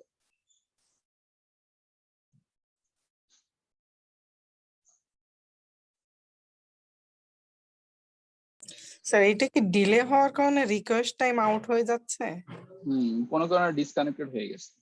এটা তোমাদেরকে দেখাচ্ছি, এটা কিন্তু একটা উদ্দেশ্য আছে। তোমাদের একটা অ্যাসাইনমেন্ট কিন্তু এখানে থাকবে, খুবই সিম্পল অ্যাসাইনমেন্ট। ট্রেস কমপ্লিট, এই দেখো পেয়েছে 26টা নোট দিয়ে, তারপরে সে খুঁজে পেয়েছে আমাদের গুগলের সার্ভারকে। বুঝতে পারছো যে আইপি অ্যাড্রেসটা গুগলের না, 74.125.24.113.113। ঠিক আছে, আমি তোমাদেরকে নেক্সট ক্লাসে অ্যাসাইনমেন্ট দিব আর কি, খুবই সহজ অ্যাসাইনমেন্ট। যেমন এখানে তোমাদের হবে অ্যাসাইনমেন্ট হবে যে তোমাদের বিভিন্ন গ্রুপে আমি বলে দিব যে তোমার মনে করো আমি বললাম যে হচ্ছে গিয়ে একজনকে বললাম যে তুমি খুঁজে বের করো যে গুগলের সার্ভারে যেতে হলে ডাটা গুলো যে যাচ্ছে সেই ডাটা পার্টটা কিরকম হবে। ঠিক আছে, কোন দেশ হয়ে কোন কোন নোড হয়ে কোন মানে ম্যাপে তোমরা হচ্ছে একটা ম্যাপ ডাউনলোড করে সেখানে আমাকে ছবি এঁকে দেখাবা যে এইখান থেকে এখান থেকে এখান থেকে এখান থেকে গেছে হবে। বুঝতে পারছো, আমি দেখিয়ে দেবো নেক্সট ক্লাসে। এটা খুবই সিম্পল অ্যাসাইনমেন্ট, এটা পার্ট। আচ্ছা, তাহলে এটা বুঝতে পারছো এটা কি বললাম যে আমাদের এখানে দেখো 26টা নোট তোমার হচ্ছে গিয়ে ক্রস করে তারপর হচ্ছে গুগলে পৌঁছেছে। প্রত্যেকটা নোডের আইপি তো হচ্ছে যে ওই যে লিখে লিখেই তো স্যার পেয়ে যাব কোথায় হ্যাঁ আছে হ্যাঁ, সার্ভারটা। এটা আমি দেখাবো তোমাদেরকে, পুরো এক্সপ্লেন করে দিব। ঠিক আছে, তোমাদের একটা অ্যাসাইনমেন্ট হবে তোমাদের হচ্ছে গিয়ে পরীক্ষার মানে তোমাদের কোর্সের উপর, আর একটা অ্যাসাইনমেন্ট হবে এইসবের উপরে। আমি এই জন্য একটু সময় নিচ্ছিলাম, যেমন তারপরে কিছু সার্ভিস, মনে করো বিটিআরসি সার্ভিস, যেন তোমরা একটু ঘাটাঘাটি করো, কিন্তু বেশিক্ষণ না, 1 ঘন্টা ঘাটাঘাটি করলে অনেক কিছু জেনে যাবো আর কি। ঠিক আছে, এরকম টাইমের মধ্যে তোমাদেরকে দিয়ে দিব আর কি, এই জন্য একটু সময় নিচ্ছিলাম। আচ্ছা, তাহলে এটা শেয়ার অফ করে দিলাম। তাহলে এটা বুঝতে পারছো তো, মানে এইভাবে আসলে আমরা এটা দেখি এটা কি করা যায়। আচ্ছা, আমরা আমাদের এই পরে আবার ব্যাক করি আমাদের ক্লাসে। আচ্ছা, তাহলে এখন এখানে হচ্ছে কি আমাদের, আমরা দেখলাম যে ইকো কি, সিঙ্গিং কি, এটা, তারপরে বিভিন্ন রকমের ট্রান্সমিশন সিস্টেম, এগুলো আসলে তোমাদের মাইক্রোওয়েভ কমিউনিকেশন আছে না কোর্স? স্যার 4th ইয়ারে। সেখানে পড়বা, এগুলো ডিটেইল পড়বা, অনেক কিছু পড়বা। আচ্ছা, তারপরে হলো গিয়ে নাম্বারিং প্ল্যান। তো যেহেতু এটা হায়ারার্কি মেনটেন করতে হয়, তাহলে সেক্ষেত্রে আমাদের একটা নাম্বারিং প্ল্যানও করতে হয়, যে মনে করো কোথায় কি কমিউনিকেশন হবে, কি হবে, কাকে কল করব। তো নর্মালি হচ্ছে গিয়ে আগে যখন ছিল তখন আসলে 12 ডিজিট ছিল, এটা তোমাদের বই থেকে নেওয়া, তো 12 ডিজিট ম্যাক্সিমাম ছিল। তো এখন তোমাদের নাম্বার কত পর্যন্ত হয় বলো তো?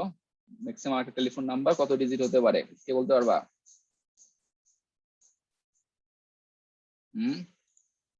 এগুলো জানতে হবে তো। টেলিফোনে তো কাউকে কল করা হয় না সাধারণত। মোবাইলে বলো। মোবাইলে তো মানে দেশের মধ্যে তো 11 ডিজিট। মুনিমা, তাসনিম আছো? জি স্যার। বলো কত ডিজিট হয় তোমার ফোন নাম্বার, নিজে তোমার খাতায় লিখে গোনো। স্যার 11। 11? বাইরে থেকে কল করলে? স্যার এটা বলতে পারবো না। 13 ডিজিট হয় মোট। 880 দিতে হয় তাই না? 88 দিতে হয়, তারও আগে আরো দুইটা শূন্য দিতে হয়, আমরা তো প্লাস লিখি তাই না? এই দেখো এখানে বোর্ড থাকে, প্লাস লেখা আছে, প্লাস মানে হলো 00, ঠিক ও আছে? আচ্ছা। তার মানে টোটাল এখন 15 ডিজিট। Sir 15 digit. হ্যাঁ 15 ডিজিট, ঠিক আছে। এখন বর্তমানে হচ্ছে গিয়ে 15 ডিজিট। আর এখানে খেয়াল করে দেখো যে নর্মালি হচ্ছে গিয়ে আগে যখন 12 ডিজিট ছিল, টেলিফোন লাইন, মোবাইল টোবাইল আসে না, এগুলো আসে নাই, তখন 12 ডিজিট ছিল। সেখানে তোমার দুইটা ভাগ ছিল, প্রথমে একটা হচ্ছে গিয়ে কান্ট্রি কোড, আরটা হলো গিয়ে তোমার ন্যাশনাল নাম্বার। যেমন বাংলাদেশের কান্ট্রি কোড হচ্ছে গিয়ে 880 বা +880 হচ্ছে কি বাংলাদেশের কান্ট্রি কোড, তাই না? 80, ক্লিয়ার?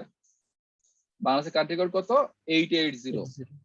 আচ্ছা, তাহলে এখন কেউ যদি বাইরে থেকে বাংলাদেশে কল করে, তাকে অবশ্যই সামনে +880 দিতে হবে। এটা মোবাইল হোক, ল্যান্ড ফোন হোক, এটা ফিক্স। তাহলে বাংলাদেশের কান্ট্রি কোডে চলে গেল কত ডিজিট? 3 ডিজিট চলে গেল, এই প্লাসটা বাদ আর কি, ঠিক আছে? 3 ডিজিট চলে গেল। আর বাকি রইল কত? বাকি থাকে তোমার 12 থেকে 3 গেলে থাকে কত? 9 ডিজিট থাকে, তাই না? এই 9 ডিজিটের তোমার নরমালি আমাদের আগে ফোন নাম্বার হতো।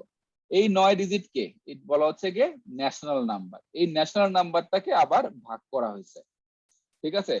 এরিয়া কোড আছে, এরিয়া কোডে কিছুটা চলে যায়। যেমন বাংলাদেশে আছে কয়টা? 64 জেলা আছে না, 64 ডিস্ট্রিক্ট আছে, তাই না?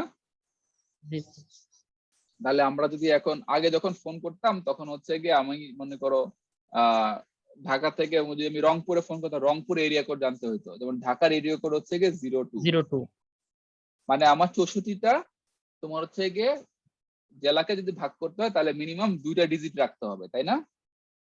10⁻², বুঝতে পারছো?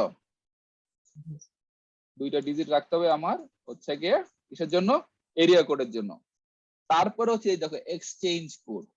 এই এক্সচেঞ্জ, তাহলে এই 2টা ডিজিট চলে গেল 9টার মধ্যে, তাহলে ভাগে থাকে কয়টা? 7টা থাকে, তাই না? বুঝতে পারছো? বাকি থাকে কয়টা? 7টা। নরমালি দেখা যায় একটা এক্সচেঞ্জের জন্য তোমার রাখা হচ্ছে তোমার 4টা ডিজিট রাখা হয়, মানে হচ্ছে একটা এক্সচেঞ্জে সাবস্ক্রাইবারদের জন্য 4টা ডিজিট রাখা হয়, 4টা ডিজিট রাখা হচ্ছে, ঠিক আছে? তাহলে এক্সচেঞ্জ জন্য বাকি থাকে কয়টা? টোটাল কয়টা এক্সচেঞ্জ তুমি ইউজ করতে পারবা? 10⁻4 না, এক্সচেঞ্জের জন্য এটা হচ্ছে, তাহলে এটা এক্সচেঞ্জ 10⁻3, ঠিক আছে? বুঝতে পারছো? হ্যাঁ স্যার বুঝতে পেরেছি, 3টা বাকি তো। হ্যাঁ তিনটা বাকি আছে, মানে সাবস্ক্রাইবার মানে কি পার এক্সচেঞ্জে আসলে 10,000-এর বেশি আমরা কানেকশন দিই না, সিম্পল হিসাব। ঠিক আছে, তাহলে তুমি যদি এখন 5টা ডিজিট রাখতা এক্সচেঞ্জের জন্য, তাহলে তোমার ওই এক্সচেঞ্জে কত লোড পড়তে চিন্তা করে দেখছো? 5টা ডিজিট রাখা মানে কত? 1 লাখ সাবস্ক্রাইবার। ঠিক আছে, তার মানে ওই এক্সচেঞ্জে 1 লাখটা তোমার হচ্ছে গিয়ে মানে কানেকশন তোমার থাকতে হতো, ডাইরেক্ট কানেকশন থাকতে হতো। সেটা তোমরা আগে দেখে আসছো যে ফিডার কেবল, কত কিছু কেবল এখানে কানেক্টেড থাকতে হয়, তাই না? তার মানে আমরা এখানে দেখো, তাহলে আমরা হোল বাংলাদেশে মনে করো জয় আছো, জয় চন্দ্র রয় আচ্ছা, স্যার তাহলে বাংলাদেশে টোটাল কয়টা এক্সচেঞ্জ থাকতে পারবে ম্যাক্সিমাম টেলিফোন স্যার এক্সচেঞ্জ? কত স্যার ডিজিট? 15। তুমি, আমি তো ছবি এঁকে দিছি, আবার স্লাইডে তাকাও। আমি প্রশ্ন করেছি এক্সচেঞ্জ কটা থাকতে পারবে, টোটাল এক্সচেঞ্জ, যেমন উত্তর exchange, Dhaka exchange, Motijheel exchange, এরকম কয়টা এক্সচেঞ্জ থাকতে পারবে পুরো হোল বাংলাদেশে?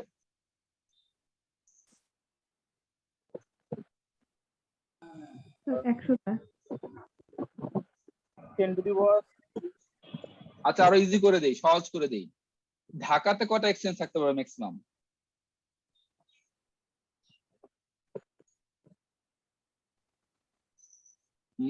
কে বলতে পারবা? স্যার 10টা। স্যার 100টা থাকবে এরিয়া যেহেতু। 10 টু দি পাওয়ার 3 ঢাকায় থাকতে পারবে 1000টা। ঠিক আছে, কারণ তোমার তো এরিয়া কোড 02, তারপরে তোমার হচ্ছে গিয়ে 10 টু দি পাওয়ার 3, আর হোল বাংলাদেশ থাকতে পারবে কতগুলো exchange? 10 to the power 2 into 10 to the power 3। 3, এতগুলো থাকতে পারবে। ঠিক আছে, তাহলে এখন একজন ক্যালকুলেশন করো। তাহলে এখন যদি বলি, তাহলে বাংলাদেশে টোটাল কতজনকে আমি টেলিফোন কানেকশন দিতে পারবো? ইনটু কত? 10 টু দি পাওয়ার পাওয়ার 4। বুঝতে পারছো? 100 ইনটু 1000 ইনটু 10,000, এর বেশি আমি কানেকশন দিতে পারবো না। তাহলে কত হলো? 10 টু দি পাওয়ার 5 4 10 টু দি 9, পাওয়ার 9। 10 কোটি। 10 10 কোটি না? কোটি। জি স্যার। 10 কোটি বেশি আমি টেলিফোন রাখতে পারবো। একসময় মনে হয়েছিল 10 কোটি অনেক বেশি, তাই তো? একসময় মনে হয়েছিল। এখন তো স্যার মানুষই 20 কোটির উপর। এন্ড মোবাইল সাবস্ক্রাইবার কতজন হিসাব করে দেখো, মানে একজনের 2-3টা করে সেট হিসাব করে আর কি, সিম হিসাব করে, অনেক সাবস্ক্রাইবার, তাই না? 10 কোটির বেশি সাবস্ক্রাইবার। হ্যাঁ স্যার। তার মানে আমরা কিন্তু এই দেখো এখানে আমরা কিছুটা ডিপ্রাইভ হয়েছি। ডিপ্রাইভ হয়েছি কেন তুমি এখানে খেয়াল করে দেখো, এই যে জোনটা, এই যে ইয়েলো জোনটা, এখানে ছিল হচ্ছে গিয়ে +9 দিয়ে কানেক্টেড। ঠিক আছে, বুঝতে পারছো? দেখো ইউএস এর জন্য তুমি চিন্তা করো, ইউএসএ সরি, ইউএসএ হচ্ছে গিয়ে তোমার +1, মানে কান্ট্রি কোডের জন্য রাখা হয়েছে একটা ডিজিট, কোনটা? শুধু 1। আর সেখানে আমাদের দেশের জন্য রাখা হয়েছে 3টা ডিজিট। তাহলে ইউএসএ আমাদের থেকে 100 গুণ বেশি সাবস্ক্রাইবার কানেকশন দিতে পারবে, তাই না? হ্যাঁ স্যার, 2টা ঘর বেশি পাচ্ছে। ন্যাশনাল নাম্বারের জন্য তার আছে এখানে 11টা ডিজিট। ঠিক আছে, 11টা ডিজিট। আর আমরা এত মানুষ, 16 কোটি জনসংখ্যা, আমার জন্য 3টা ডিজিট।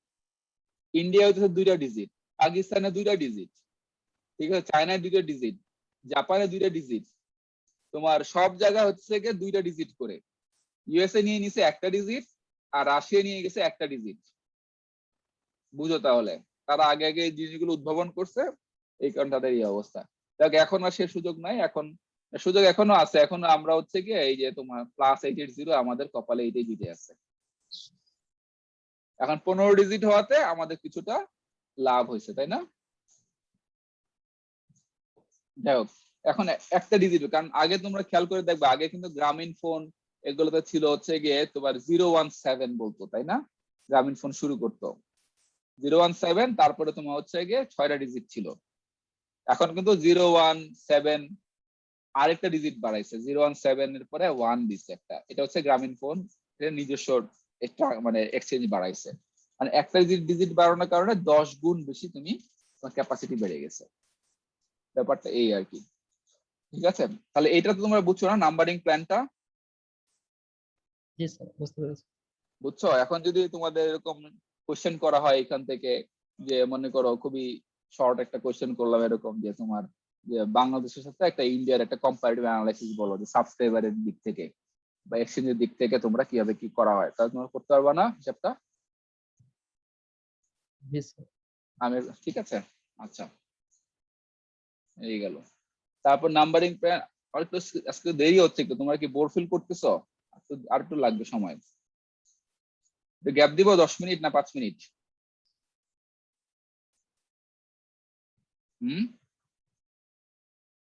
আচ্ছা, সমস্যা নাই। চালিয়ে যাব? তোমরা তো ঘুমাচ্ছ ফোন, কি বলে, হেডফোন দিয়ে নাকি? আচ্ছা ঠিক আছে, সমস্যা নেই, এটা আসলে 2টা লেকচার ছিল তোমাদের জন্য, কিন্তু একটা শেষ করে দিচ্ছি। তারপর হচ্ছে সিগন্যালিং টেকনিক। সিগন্যাল টেকনিকটা একটু বোরিং। তোমার হচ্ছে গিয়ে মনে করো যে আমরা যে system signalling systems link the variety of switching systems, transmission system and subscriber equipment. আচ্ছা এটা তোমরা একটু পড়ে নিও, ঠিক আছে? এটা আর পড়তে ইচ্ছা করছে না। এই এখান থেকে এই জিনিসটা একটু ইম্পর্টেন্ট, এটা পরীক্ষা আসতে পারে। ইন চ্যানেল আর হচ্ছে কমন চ্যানেল সিগন্যালিং। আমি জাস্ট একটু অন্যভাবে বলি, সিগন্যালিং গুলোকে আসলে দুই ভাগে ভাগ করা হয়, একটা হচ্ছে ইন চ্যানেল আর একটা হলো কমন চ্যানেল। ইন চ্যানেলটা হচ্ছে গিয়ে আমি যে মনে করো যে সিগন্যালিং গুলো ইউজ করছি, কি কি সিগন্যালিং হচ্ছে, যে এখন মনে করো কল আসছে এবং কল টার্মিনেশন হবে, এগুলো এগুলো বিভিন্ন রকমের তোমার হচ্ছে গিয়ে সিগন্যালিং থাকে। তো সেগুলো যেমন যে DC, low frequency, voice frequency, PCM. তো ইন চ্যানেলটা মানে হলো গিয়ে তুমি ভয়েস সিগন্যাল যে পাথে যাবে সেই পাথে তুমি হচ্ছে গিয়ে সিগন্যালিং গুলো পাঠাবা। তো আর কমন চ্যানেল হচ্ছে আলাদা একটা চ্যানেল ইউজ করা হয় সিগন্যালিং এর জন্য। দুইটার সুবিধা অসুবিধা কি, ঠিক আছে? আচ্ছা, আরেকটা হলো গিয়ে ইনব্যান্ড আর আউটব্যান্ড কি। ইনব্যান্ড হলো গিয়ে যে মনে করো এই যে ইন চ্যানেলটা হচ্ছে গিয়ে আমাদের মধ্যে, এর মধ্যে ডিসি সিগন্যাল পাঠায়, লো ফ্রিকোয়েন্সি পাঠায়, ভয়েস ফ্রিকোয়েন্সি পাঠায়, পিসিএম এর মধ্যে দিয়ে পাঠায়। তো এর মধ্যে ইনব্যান্ড আর আউটব্যান্ড হলো গিয়ে আমার যদি যে সিগন্যালটা পাঠাবো সেটা যদি তোমার এই আমাদের যে লেভেল আছে, যে সেম ভয়েস ফ্রিকোয়েন্সির মধ্যে যদি থাকে, অর্থাৎ 300 থেকে তোমার 3400 হার্জের মধ্যে, তাহলে সেটা হলো ইন ব্যান্ড। আর আউট ব্যান্ড হলো গিয়ে এর থেকে হায়ার হলে আর কি। তো এগুলো কিছু সুবিধা অসুবিধা আছে। তারপরে যেমন সুবিধা অসুবিধা গুলো আমরা এখানে বলি, যেমন ট্রাঙ্কস আর হেল্ড আপ ডিউরিং সিগন্যালিং, যখন সিগন্যালিং যাবে তখন ভয়েসটা তোমার উইথহেল্ড হয়ে যাবে। Trunks are not required for signalling, এরকম জিনিসগুলো আছে। এগুলো হচ্ছে পরীক্ষাতে আসতে পারে জাস্ট খালি লেখার জন্য, ঠিক আছে? এটা পড়ে নিও, আমি একটু শর্ট করে চলে যাচ্ছি। তো এখান থেকে একটু ডেটা কমিউনিকেশনে কিছুটা একটা একটা এসেন্স তোমরা পাবা। যে আমরা তো ততক্ষণ ধরে ভয়েসের কথা বলছিলাম, আচ্ছা তো এখন আমরা দেখবো যে আমরা এই ভয়েসের মাধ্যমে কিভাবে ডাটা পাঠাতে পারি। কিন্তু এখন বর্তমানে কিন্তু উল্টা কাজটা হয়, তাই না? যেমন ভিওআইপি তে কি হয়, ডাটার মধ্যে দিয়ে আমরা ভয়েস ভয়েস পাঠাই, রাইট? আমরা এখানে আগের দিকে তো তোমার ছিল পুরোটাই ছিল যে ভয়েস কমিউনিকেশন নেটওয়ার্ক, টেলিফোনিকা। তো সেটার মধ্যে তখন আস্তে আস্তে মানুষ চিন্তা করলো যে আমার তখন ডাটা পাঠানো দরকার, ঠিক আছে? তো ডাটা পাঠানো দরকার। যেমন একদিন মনে করো, খুব মানে বেশি দিন আগের কথা না, তোমার মনে করো 2000 বা 2000, মনে করো 2000-এর দিকে আর কি। তো আমার ছোট মামা আসছে, আমাকে এসে বলতেছে, পলাশ একটা ভালো একটা বিজনেস আসছে এখন। কি বিজনেস আসছে? বিজনেসটা হলো কি, এমন কিছু টেকনোলজি আসছে যেটার মাধ্যমে নাকি কালারফুল ফ্যাক্স করা যায়, বুঝছো? কালারফুল ফ্যাক্স আবার কি জিনিস, মানে আগে তো যে ফ্যাক্স করতো না, ফ্যাক্স করা বুঝছো তোমরা? ওই যে স্যার স্ক্যান করে পাঠাই দিত, পরে ওই হ্যাঁ সাইড দিয়ে হ্যাঁ, প্রিন্ট হয়ে বের হইতো আর কি। রাইট। তো সেটা প্রিন্টের মতো। প্রিন্টারের মতো। তো এটা হচ্ছে গিয়ে ওই ডাটাটা মধ্যে দিয়ে তোমার খুবই মানে ওটাকে ওই ট্রান্সলেট করে তোমার হচ্ছে গিয়ে পাঠানো হতো, মানে ডাটা ইনফরমেশন গুলো ভয়েস মধ্যে দিয়ে। তো সেটা তোমার টেলিফোন লাইনে পাঠাতো। সেগুলো ছিল তোমার খুবই খুবই তোমার হচ্ছে গিয়ে লো তোমার হচ্ছে ডাটা রেট ছিল। পরবর্তী সময় কালার আসার কারণে কি হলো, কালারটাকে কোডিং করে পাঠানো হতো, অর্থাৎ তোমার আসলে ওটা বলা হচ্ছে ইন্টারনেটের কথা বলা হয়েছে। কিন্তু মামা এসে আমার বলতেছে যে উনি তো বুঝে না, বলছে এরকম নাকি করা হয়। তখন আমি দেখে দেখে দেখলাম যে আসলে ব্যাপারটা এই। তো এটা বেশি দিন আগের কথা না কিন্তু বাংলাদেশে, এখন তোমাদের এত র্যাপিড চেঞ্জ হয়ে গেছে, তো সেটা বলার বাইরে আর কি। তো যাই হোক, এখানে দেখো তুমি, তাহলে এখন আমরা কি বলছি, যে তোমার ডেটা ভয়েসের মধ্যে আমরা ডেটা পাঠাবো, সেই কাজটা যে করে থাকে সেটাকে বলা হচ্ছে মডেম, মডুলেটর ডিমডুলেটর ইউনিট। এটা কি দেখো, এখানে traditional telephone lines can carry frequency up to between 300 to 3300 hertz, giving them a bandwidth of 3000 hertz বা 3 কিলোহার্জ একটা ব্যান্ডউইথ তুমি পাচ্ছ এখানটায়। আচ্ছা, এটা কিন্তু পড়ানো হচ্ছে ফরুজান থেকে, চ্যাপ্টার 9 এ আছে। হ্যাঁ, আচ্ছা।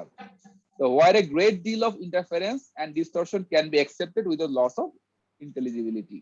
আচ্ছা, কিন্তু দেখা গেল যে এখানে কিছুটা তোমার হচ্ছে গিয়ে লস হতে পারে, এই জন্য করা হয় কি যে এই যে পার্টটা থাকে এটাকে বাদ দিয়ে ডেটার জন্য সিলেক্ট করা হয় যে 600 থেকে 3000 হার্জের মধ্যে আমরা ডাটা পাবো, অর্থাৎ ডাটার জন্য আমরা সিলেক্ট করলাম 1400 হার্জের মতো, 2400 হার্জের মতো, অর্থাৎ 2400 হার্জ ফর ডাটা। এটার মাধ্যমে আমি ডাটা পাঠাবো, ঠিক আছে?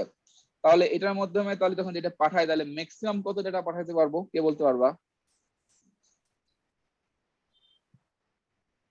এটা তোমাদেরকে পড়িয়েছে কে? তোমাদের রাজু স্যার পড়িয়েছে। স্যার ম্যাক্সিমাম ডাটা বলতে কি বোঝাচ্ছেন? মনে করো তোমরা বড রেট পড়েছো, বড রেট। তোমার মনে করো তোমরা এফএস কে পড়ছো, কিউপিএস কে পড়ছো, এগুলা পড়ছো না? এফএস কে, পিএস কে? না স্যার, ডিজিটাল মডুলেশনে এই পার্টগুলো পড়া হয় নাই। এসকে ছিল না স্যার, ব্রড রেট ছিল স্যার, ওটা মাইক্রোপ্রসেসর অল্প একটু ছিল। কি ছিল? আচ্ছা, এখানে কিছুটা তোমাদের দেখাচ্ছি আমি। তোমাদের ইন্টারেস্টিং পার্ট তোমাদের রাজু স্যার পড়ায় ফেলছে, আমার ভাগে পড়ছে সবচেয়ে বোরিং পার্ট। আচ্ছা যাও, তাহলে আমরা এখান থেকে একটু একটু বোঝানোর চেষ্টা করবো তোমাদেরকে। এটা খুব ইন্টারেস্টিং একটা পার্ট। তোমরা যদি এখন যারা কমিউনিকেশনে আছো তাদের জন্য কিন্তু একটু ইম্পর্টেন্ট বলা যায়। এটা আপাতত ঘুমানো বন্ধ করে আমার এই লেকচারটা শুনো, এখানটা তোমাদের কাজে লাগবে। তো এখানটাতে আমরা আসলে আজকে একটু দেখবো যে কিভাবে হচ্ছে গিয়ে ডাটা পাঠানো হচ্ছে, ডাটার স্পিডটা কি জিনিস। যেমন মনে করো, দেখি তো একটা কোশ্চেন করে, জগন্নাথ বিশ্বাস আছো? জি স্যার। তুমি মোবাইলে কি, তুমি কি এখন যে আমার সাথে ক্লাস করছো কি ধরনের নেটওয়ার্ক ইউজ করছো? Sir mobile data. Mobile data, data speed কত তোমার? স্যার এটা তো আসলে বলা যাচ্ছে না স্যার, কখনো কমে বাড়ে, এটা তো আসলে বলা যাচ্ছে না। 1 Mbps এর কম। 1 Mbps এর কম, আচ্ছা। 1 Mbps সেটা কি বলতো? Mbps, বিটা কি বড় হাতের না ছোট হাতের? স্যার বিটা হলো হচ্ছে বড় হাতের। বড় হাতের? স্যার মানে বাইট পার সেকেন্ড। তাই, মেগাবাইট পার সেকেন্ড? এত স্পিডে ডাটা তুমি ইউজ করতেছো? সরি স্যার, তাহলে ছোট, তাহলে বিট এটা। নরমালি কোন মোবাইল কোম্পানি বড় বাইট দিয়ে প্রকাশ করে না, সবাই ছোট বাইট দিয়ে দেখায়, ছোট বিট দিয়ে দেখায়, বুঝছো? স্যার আচ্ছা ঠিক আছে, তাহলে 1 Mbps এর বেশি হয় না। তোমরা কেউ চেক করতে পারো কত স্পিড তোমার এখন পাচ্ছ? স্যার দেখে বলতে হবে।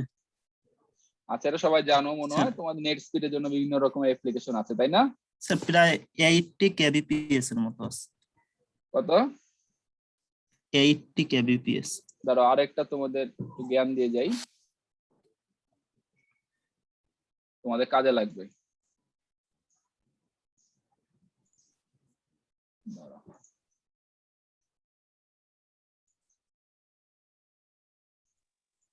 আমার তো স্যার 10 Mbps দেখাচ্ছে। আমার তো 10 Mbps দেখাচ্ছে। 10 Mbps দেখাচ্ছে? 9.4, 9.3। কিসে দেখছো? ফার্স্ট ডট কমে। স্যার একটা ওয়েবসাইট আছে স্যার, ফার্স্ট ওয়েবসাইটে আমরা দেখছো, তাই তো? ঠিক আছে, একটু ধরো মনে করো একটা ট্রিক্স দেখায় দিই, তাহলে তোমাদের কাজে লাগবে এটা।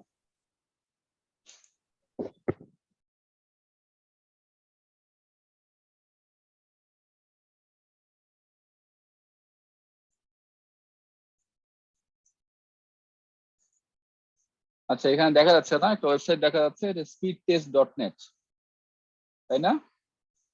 দেখতে পাচ্ছ? জি স্যার। এখন আমি যদি এখানে জাস্ট সেটাতে ঢুকলাম, ঢোকার পরে গো চাপ দেই, তাহলে হচ্ছে কি সে মোটামুটি নেটওয়ার্ক স্পিডটা সে দেখবে। দেখো এখানে প্রথমে বলছে পিং, পিং কত বলা আছে? 2 মিলিসেকেন্ড, মানে আমার ওইখান থেকে ফার্স্ট ডাটাতে গিয়ে আসতে 2 মিলিসেকেন্ড সময় লাগছে, খুব বেশি সময় লাগে নাই, তাই না? আচ্ছা ডাটা স্পিড দেখাচ্ছে দেখো 47.5 megabit per second download. Upload কত 14 15 এরকম এভারেজ হবে, তাই না? এটা কি ভালো না খারাপ?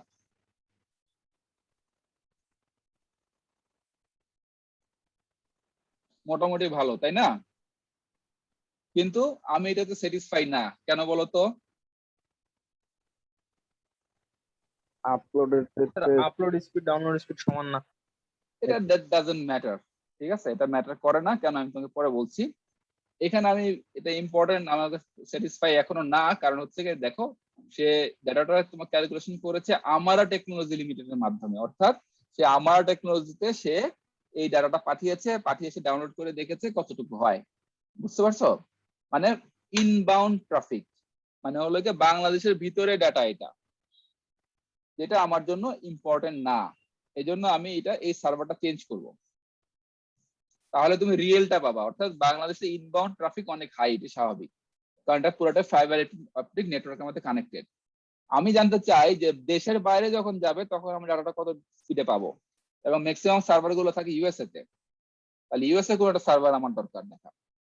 তো আমি এখানে সার্চ দিলাম, সার্চে দেখলাম যে তোমার হচ্ছে গিয়ে মনে করো এটা কই গেল, ইউএসএ তো আসে না, ইউএস দিলাম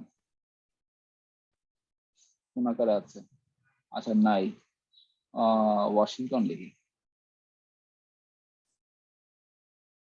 যে ওয়াশিংটন ডিসি একটা সার্ভারে দেখতে চাই, ঠিক আছে? মনে করো ইটি, এটা একটা ওয়াশিংটন ডিসি সার্ভার। এবার দেখি তো সার্চ করে কত, সে 47 মেগাবিট পার সেকেন্ড দেখাতে পারে কিনা।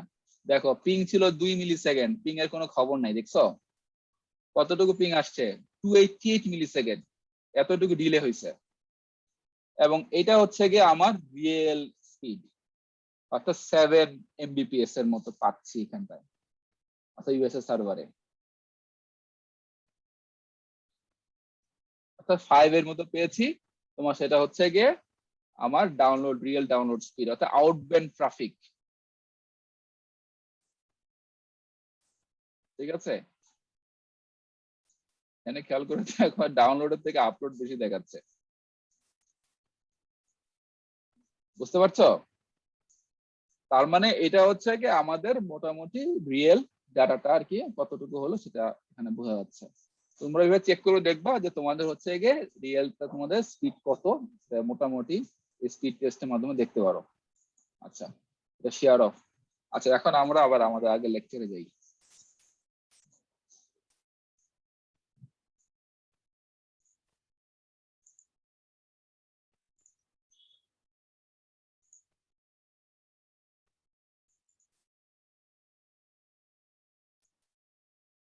আচ্ছা, এখানে শেয়ার কোথায় গেল?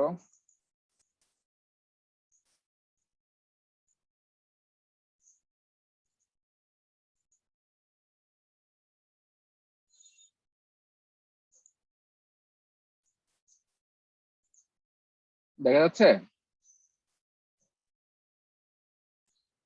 স্লাইড জি দেখা যাচ্ছে স্যার, নাকি? দেখা যাচ্ছে। জি স্যার, দেখা আচ্ছা, যাচ্ছে। তাহলে এখন আমরা দেখব যে এই যে ভয়েস এর জন্য আমার যে ব্যান্ডউইথটা আছে 2400 হার্জ, এটার মাধ্যমে আমি কত ডেটা পেতে পারি স্পিড, এবং সেটা কি কি জিনিসের উপর ডিপেন্ড করছে, ঠিক আছে? তার কিছুটা ধারণা দেওয়ার চেষ্টা করব। আচ্ছা, পুরোপুরি পাওয়া কিনা জানি না। তো মেইনলি দেখো এখানে কনভার্সন টু ডেটা নেটওয়ার্ক বা ডায়াল আপ মডেম যেটাকে বলছি। তোমরা যদি ডায়াল আপ মডেম দেখছো বলে মনে হয় না, কিন্তু দেখেছো ডায়াল আপ মডেম? ছোটবেলায় দেখতে পারো। আচ্ছা, সেখানে হচ্ছে গিয়ে the term modem is a composite word that refers to the two functional entities that make up the device, অর্থাৎ এখানে দুইটা জিনিস ফাংশনাল এন্টিটি থাকে, একটা হলো সিগন্যাল মডুলেটর আর হলো সিগন্যাল ডিমডুলেটর। অর্থাৎ একটা মডুলেটর থাকবে আর একটা ডিমডুলেটর থাকবে এই মডেমের মধ্যে। মডুলেটরটা কি করছে তোমার হচ্ছে গিয়ে সিগন্যালটাকে মডুলেশন করছে, আর হচ্ছে ডিমডুলেশন করছে। অর্থাৎ তোমার হচ্ছে গিয়ে কি করছে যে এই যে ডিজিটাল সিগন্যালটা আছে এটাকে তোমার হচ্ছে গিয়ে অ্যানালগ সিগন্যালে কনভার্ট করছে একটা, আবার অ্যানালগ সিগন্যালটাকে ডিজিটাল সিগন্যালে কনভার্ট করছে। কারণ কি আমাদের মিডিয়াটা তো অ্যানালগ, অর্থাৎ এখান থেকে কানেকশনে যাবে সেটা মিডিয়া হচ্ছে অ্যানালগ, এবং সেটা ফ্রিকোয়েন্সির মাধ্যমে যেতে হবে। তাহলে এখন আমরা সেটাকে যদি আমরা দেখি সেটাকে আসলে কি কি করতে পারে, যে মডুলেশন টেকনিক গুলো কি আছে, এটা তোমাদেরকে আগে পড়ানোর কথা ছিল, আমি জানি না পড়িয়েছে কিনা। তো একটা হলো গিয়ে তোমার হচ্ছে গিয়ে অ্যামপ্লিটিউড শিফট কিং, একটা হলো বাইনারি সিকোয়েন্স শিফট কিং, আরটা হলো গিয়ে বাইনারি ফেজ শিফট কিং। এগুলো কি জিনিস কেউ বলতে পারবা? খুবই সিম্পল, ঠিক আছে, খুবই কঠিন কিছু না। এটা হলো টেকনিক। বিভিন্ন ডিজিটাল মডুলেশন টেকনিক স্যার এগুলো। হ্যাঁ, ডিজিটাল মডুলেশন টেকনিক। তো এখানে কি করা হচ্ছে, আমি যখন 0 পাঠাচ্ছি তখন সে কোনো সিগন্যাল পাঠাচ্ছে না, যখনই 1 হচ্ছে সে একটা সিগন্যাল তোমার ফ্রিকোয়েন্সি যাচ্ছে, ঠিক আছে। বিভিন্ন টাইম ডিউরেশন আমি দেখবো যে ফ্রিকোয়েন্সি পাচ্ছি, তার সিগন্যালটা পাচ্ছি, তার মানে সেটা হলো 1। আর একটা ডিউরেশন অনুযায়ী যদি পাই, দেখা গেলো যে অনেকক্ষণ ধরে এই যে তোমার এই যে অ্যাশ কালারটুকু আছে, এটা একটা ডিউরেশন, আমি চিন্তা করে দেখলাম এই ডিউরেশনটা হচ্ছে কি আমি পেয়েছি, তার মানে এটা হচ্ছে 1, আবার পেলাম আবার 1, আবার পাচ্ছি না, তাহলে 0। তার মানে কি তুমি একটা ডেটা ট্রেন বা ডিজিটাল ট্রেন একটা তুমি সেন্ড করতে পারছো। এটা হচ্ছে গিয়ে এএসকে টা ইউজ করা হয় না, কারণ দেখা যায় তোমার কোনো কারণে নয়েজ আসলো, নয়েজ অ্যামপ্লিটিউড বাড়তে পারে তোমার লাইনে, তো আমি ধরে নিব তাহলে 1 চলে আসছে। তো সেই কারণে আমরা কি করি, তোমার হচ্ছে গিয়ে বাইনারি শিফট কিং ইউজ করি। বাইনারি শিফট কিংটা কি জিনিস ছিল, 0 পাঠালে তোমার হচ্ছে গিয়ে একটা ফ্রিকোয়েন্সি, একটা সার্টেন ফ্রিকোয়েন্সি, মনে করো আমি বললাম যে 50 হার্টজ পাবো। আবার যদি কোনো কারণে 1 পাঠাই, তাহলে সেই জায়গায় আমি 50 এর জায়গায় আমি মনে করো 500 হার্টজ পাঠাচ্ছি, ঠিক আছে। তার মানে কি দাঁড়ালো, এই 500 হার্টজটা তোমার হচ্ছে গিয়ে 1 কে রিপ্রেজেন্ট করবে। তো এইভাবে তোমার হচ্ছে গিয়ে পাঠানো সম্ভব। তার মানে কি, এটাও একটা টাইম ডিউরেশন উপর ডিপেন্ড করবে, এটাও একটা ব্যান্ডউইথের উপর ডিপেন্ড করবে, এটার উপর ডিপেন্ড করবে যে আমি কত বিট পাঠাতে পারবো পার হার্জে। অর্থাৎ আমরা বলি বিট পার বট পার হার্জ, এটা চলে আসে এখানটায়। তো এগুলোর জন্য আলাদা আলাদা হিসাব আছে, যেগুলো তোমাদেরকে আগের লেকচারগুলোতে পড়ানোর কথা ছিল, আমি জানি না পড়াইছে কিনা। আর ফেজ শিফট কিংটা কি জিনিস, তোমার হচ্ছে গিয়ে সিগন্যালের ফেজ চেঞ্জ হয়ে যাবে, তাহলে এটা হচ্ছে গিয়ে বিপিএস কে। এগুলার পাশাপাশি আমরা যেটা ইউজ করি সেটা হচ্ছে গিয়ে কিউপিএস কে ইউজ করি, কিউএএম ইউজ করি, quadratic phase shift king, quadratic amplitude modulation, এগুলো ইউজ করি, ঠিক আছে। তো সেগুলোর ক্ষেত্রে তোমাদের এখানে যখন মনে করো যে এখানে বলে দেওয়া হয় যে পার বর্ডে বা এবং পার হার্ডে কতগুলো ডেটা সে পাঠাতে পারে, ঠিক আছে। তো কিউপিএস কেটা দেখো, কিউপিএস হলো তোমার এখানে এই দেখো সে 1 একইভাবে একটা এই সিগন্যালের তোমার ফেজের উপর ডিপেন্ড করে, একটা সিগন্যাল মানে এটা করে একটা হার্জ আছে, সেই হার্জে কত, মানে 50 হার্জের ফেজ হলো তোমার 0 ডিগ্রি থেকে শুরু হলো মনে করো, তাহলে হচ্ছে আমি সেটাকে ধরো 1। তারপরে হলো কি আরেকটাও ধরো পাশের ডিজিটটার জন্য হচ্ছে কি সে 40 ডিগ্রি থেকে শুরু হলো, সে যেহেতু 1, তাহলে পুরো দুইটা ফ্রিকোয়েন্সি থেকে আমরা বুঝতে পারবো যে এখানে আসলে 1 আছে, অর্থাৎ 1 কে রিপ্রেজেন্ট করবে এইভাবে, 0 কে রিপ্রেজেন্ট করবে এইভাবে। তো এটা ডিটেইলস জানা যাবে যে মনে করো তাহলে আমি যদি এখন মনে করো যে বিভিন্ন ফেজ নিলাম, এখানে মাত্র 2টা ফেজ নিয়েছি, তাহলে মানে কি 2টা ফেজের কারণে হলো কি আমি 1 পেয়েছি। আমি যদি এখানে 20টা ফেজ নেই, তাহলে আমি বলতে পারবো এখানে 20টা ডাটা আছে, তাহলে পার হার্টজে আমার হচ্ছে গিয়ে 20টা বিট আমি রিপ্রেজেন্ট করতে পারবো, ঠিক আছে। তো এরকম যদি হয় তাহলে আমরা বলতে পারি এই জায়গাটায় মনে করো যে কিউএএম এর ক্ষেত্রে, মনে করো যে কিউএএম যদি আমরা ইউজ করি, আমি এখানে দিছি লেকচারে না দেই, তো নরমালি যদি আমি কিউএএম ইউজ করি, কোয়াড্রিক অ্যামপ্লিটিউড মডুলেশন, সেখানে আসলে আমরা বলি যে 15 ডাটা পাঠাতে পারি, অর্থাৎ 15 বিট পাঠাতে পারি, 15 বিট পার বর্ড, এভাবে বলে পার হার্জ, অর্থাৎ প্রতিটা হার্জে আমার হচ্ছে গিয়ে 15 বিট পাঠানো সম্ভব। এবং এই বটটা আসলে তোমার ডিপেন্ড করবে কত ব্যান্ডউইথের উপরে, তো অর্থাৎ এত ব্যান্ডউইথে এত হার্জে এতটুকু পাঠাতে পারি। এটা তোমাদেরকে যদি ক্লিয়ার করার কথা ছিল আমি জানি না, যাই হোক ঠিক আছে। তো আলটিমেটলি যদি আমরা মানে ধরে নেই, তাহলে সেটা হচ্ছে গিয়ে আমরা মোটামুটি পার হার্জে 15 বিট পাঠাতে পারি। এটা হচ্ছে কার জন্য, এটা হচ্ছে কিউএএম এর জন্য, ঠিক আছে। আমরা একটু পরে দেখবো। তো নরমালি আমাদের হচ্ছে গিয়ে এখানটাতে আমরা কিউপিএস কে দেখলাম, জানে কেন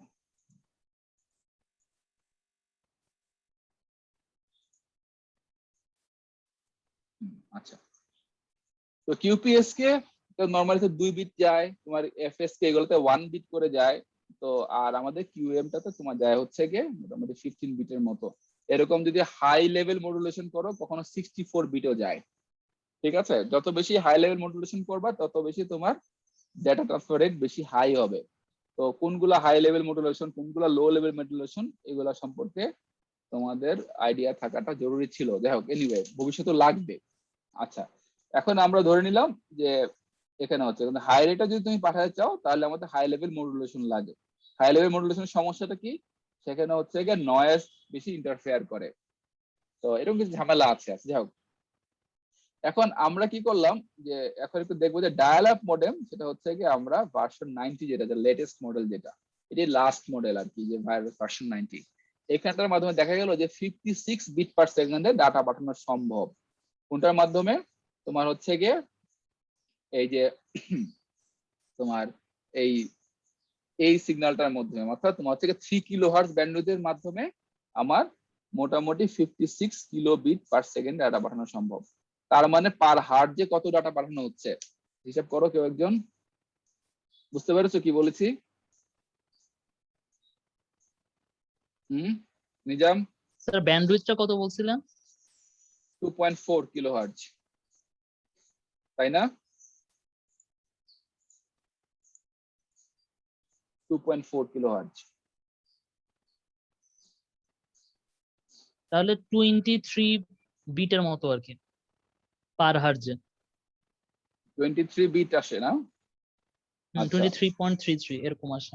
আর 3 দিয়ে ভাগ করলে 3 কিলো হার্জ হইলে 3 কিলোহার্টজ হলে আচ্ছা ওটা একটু দেখি।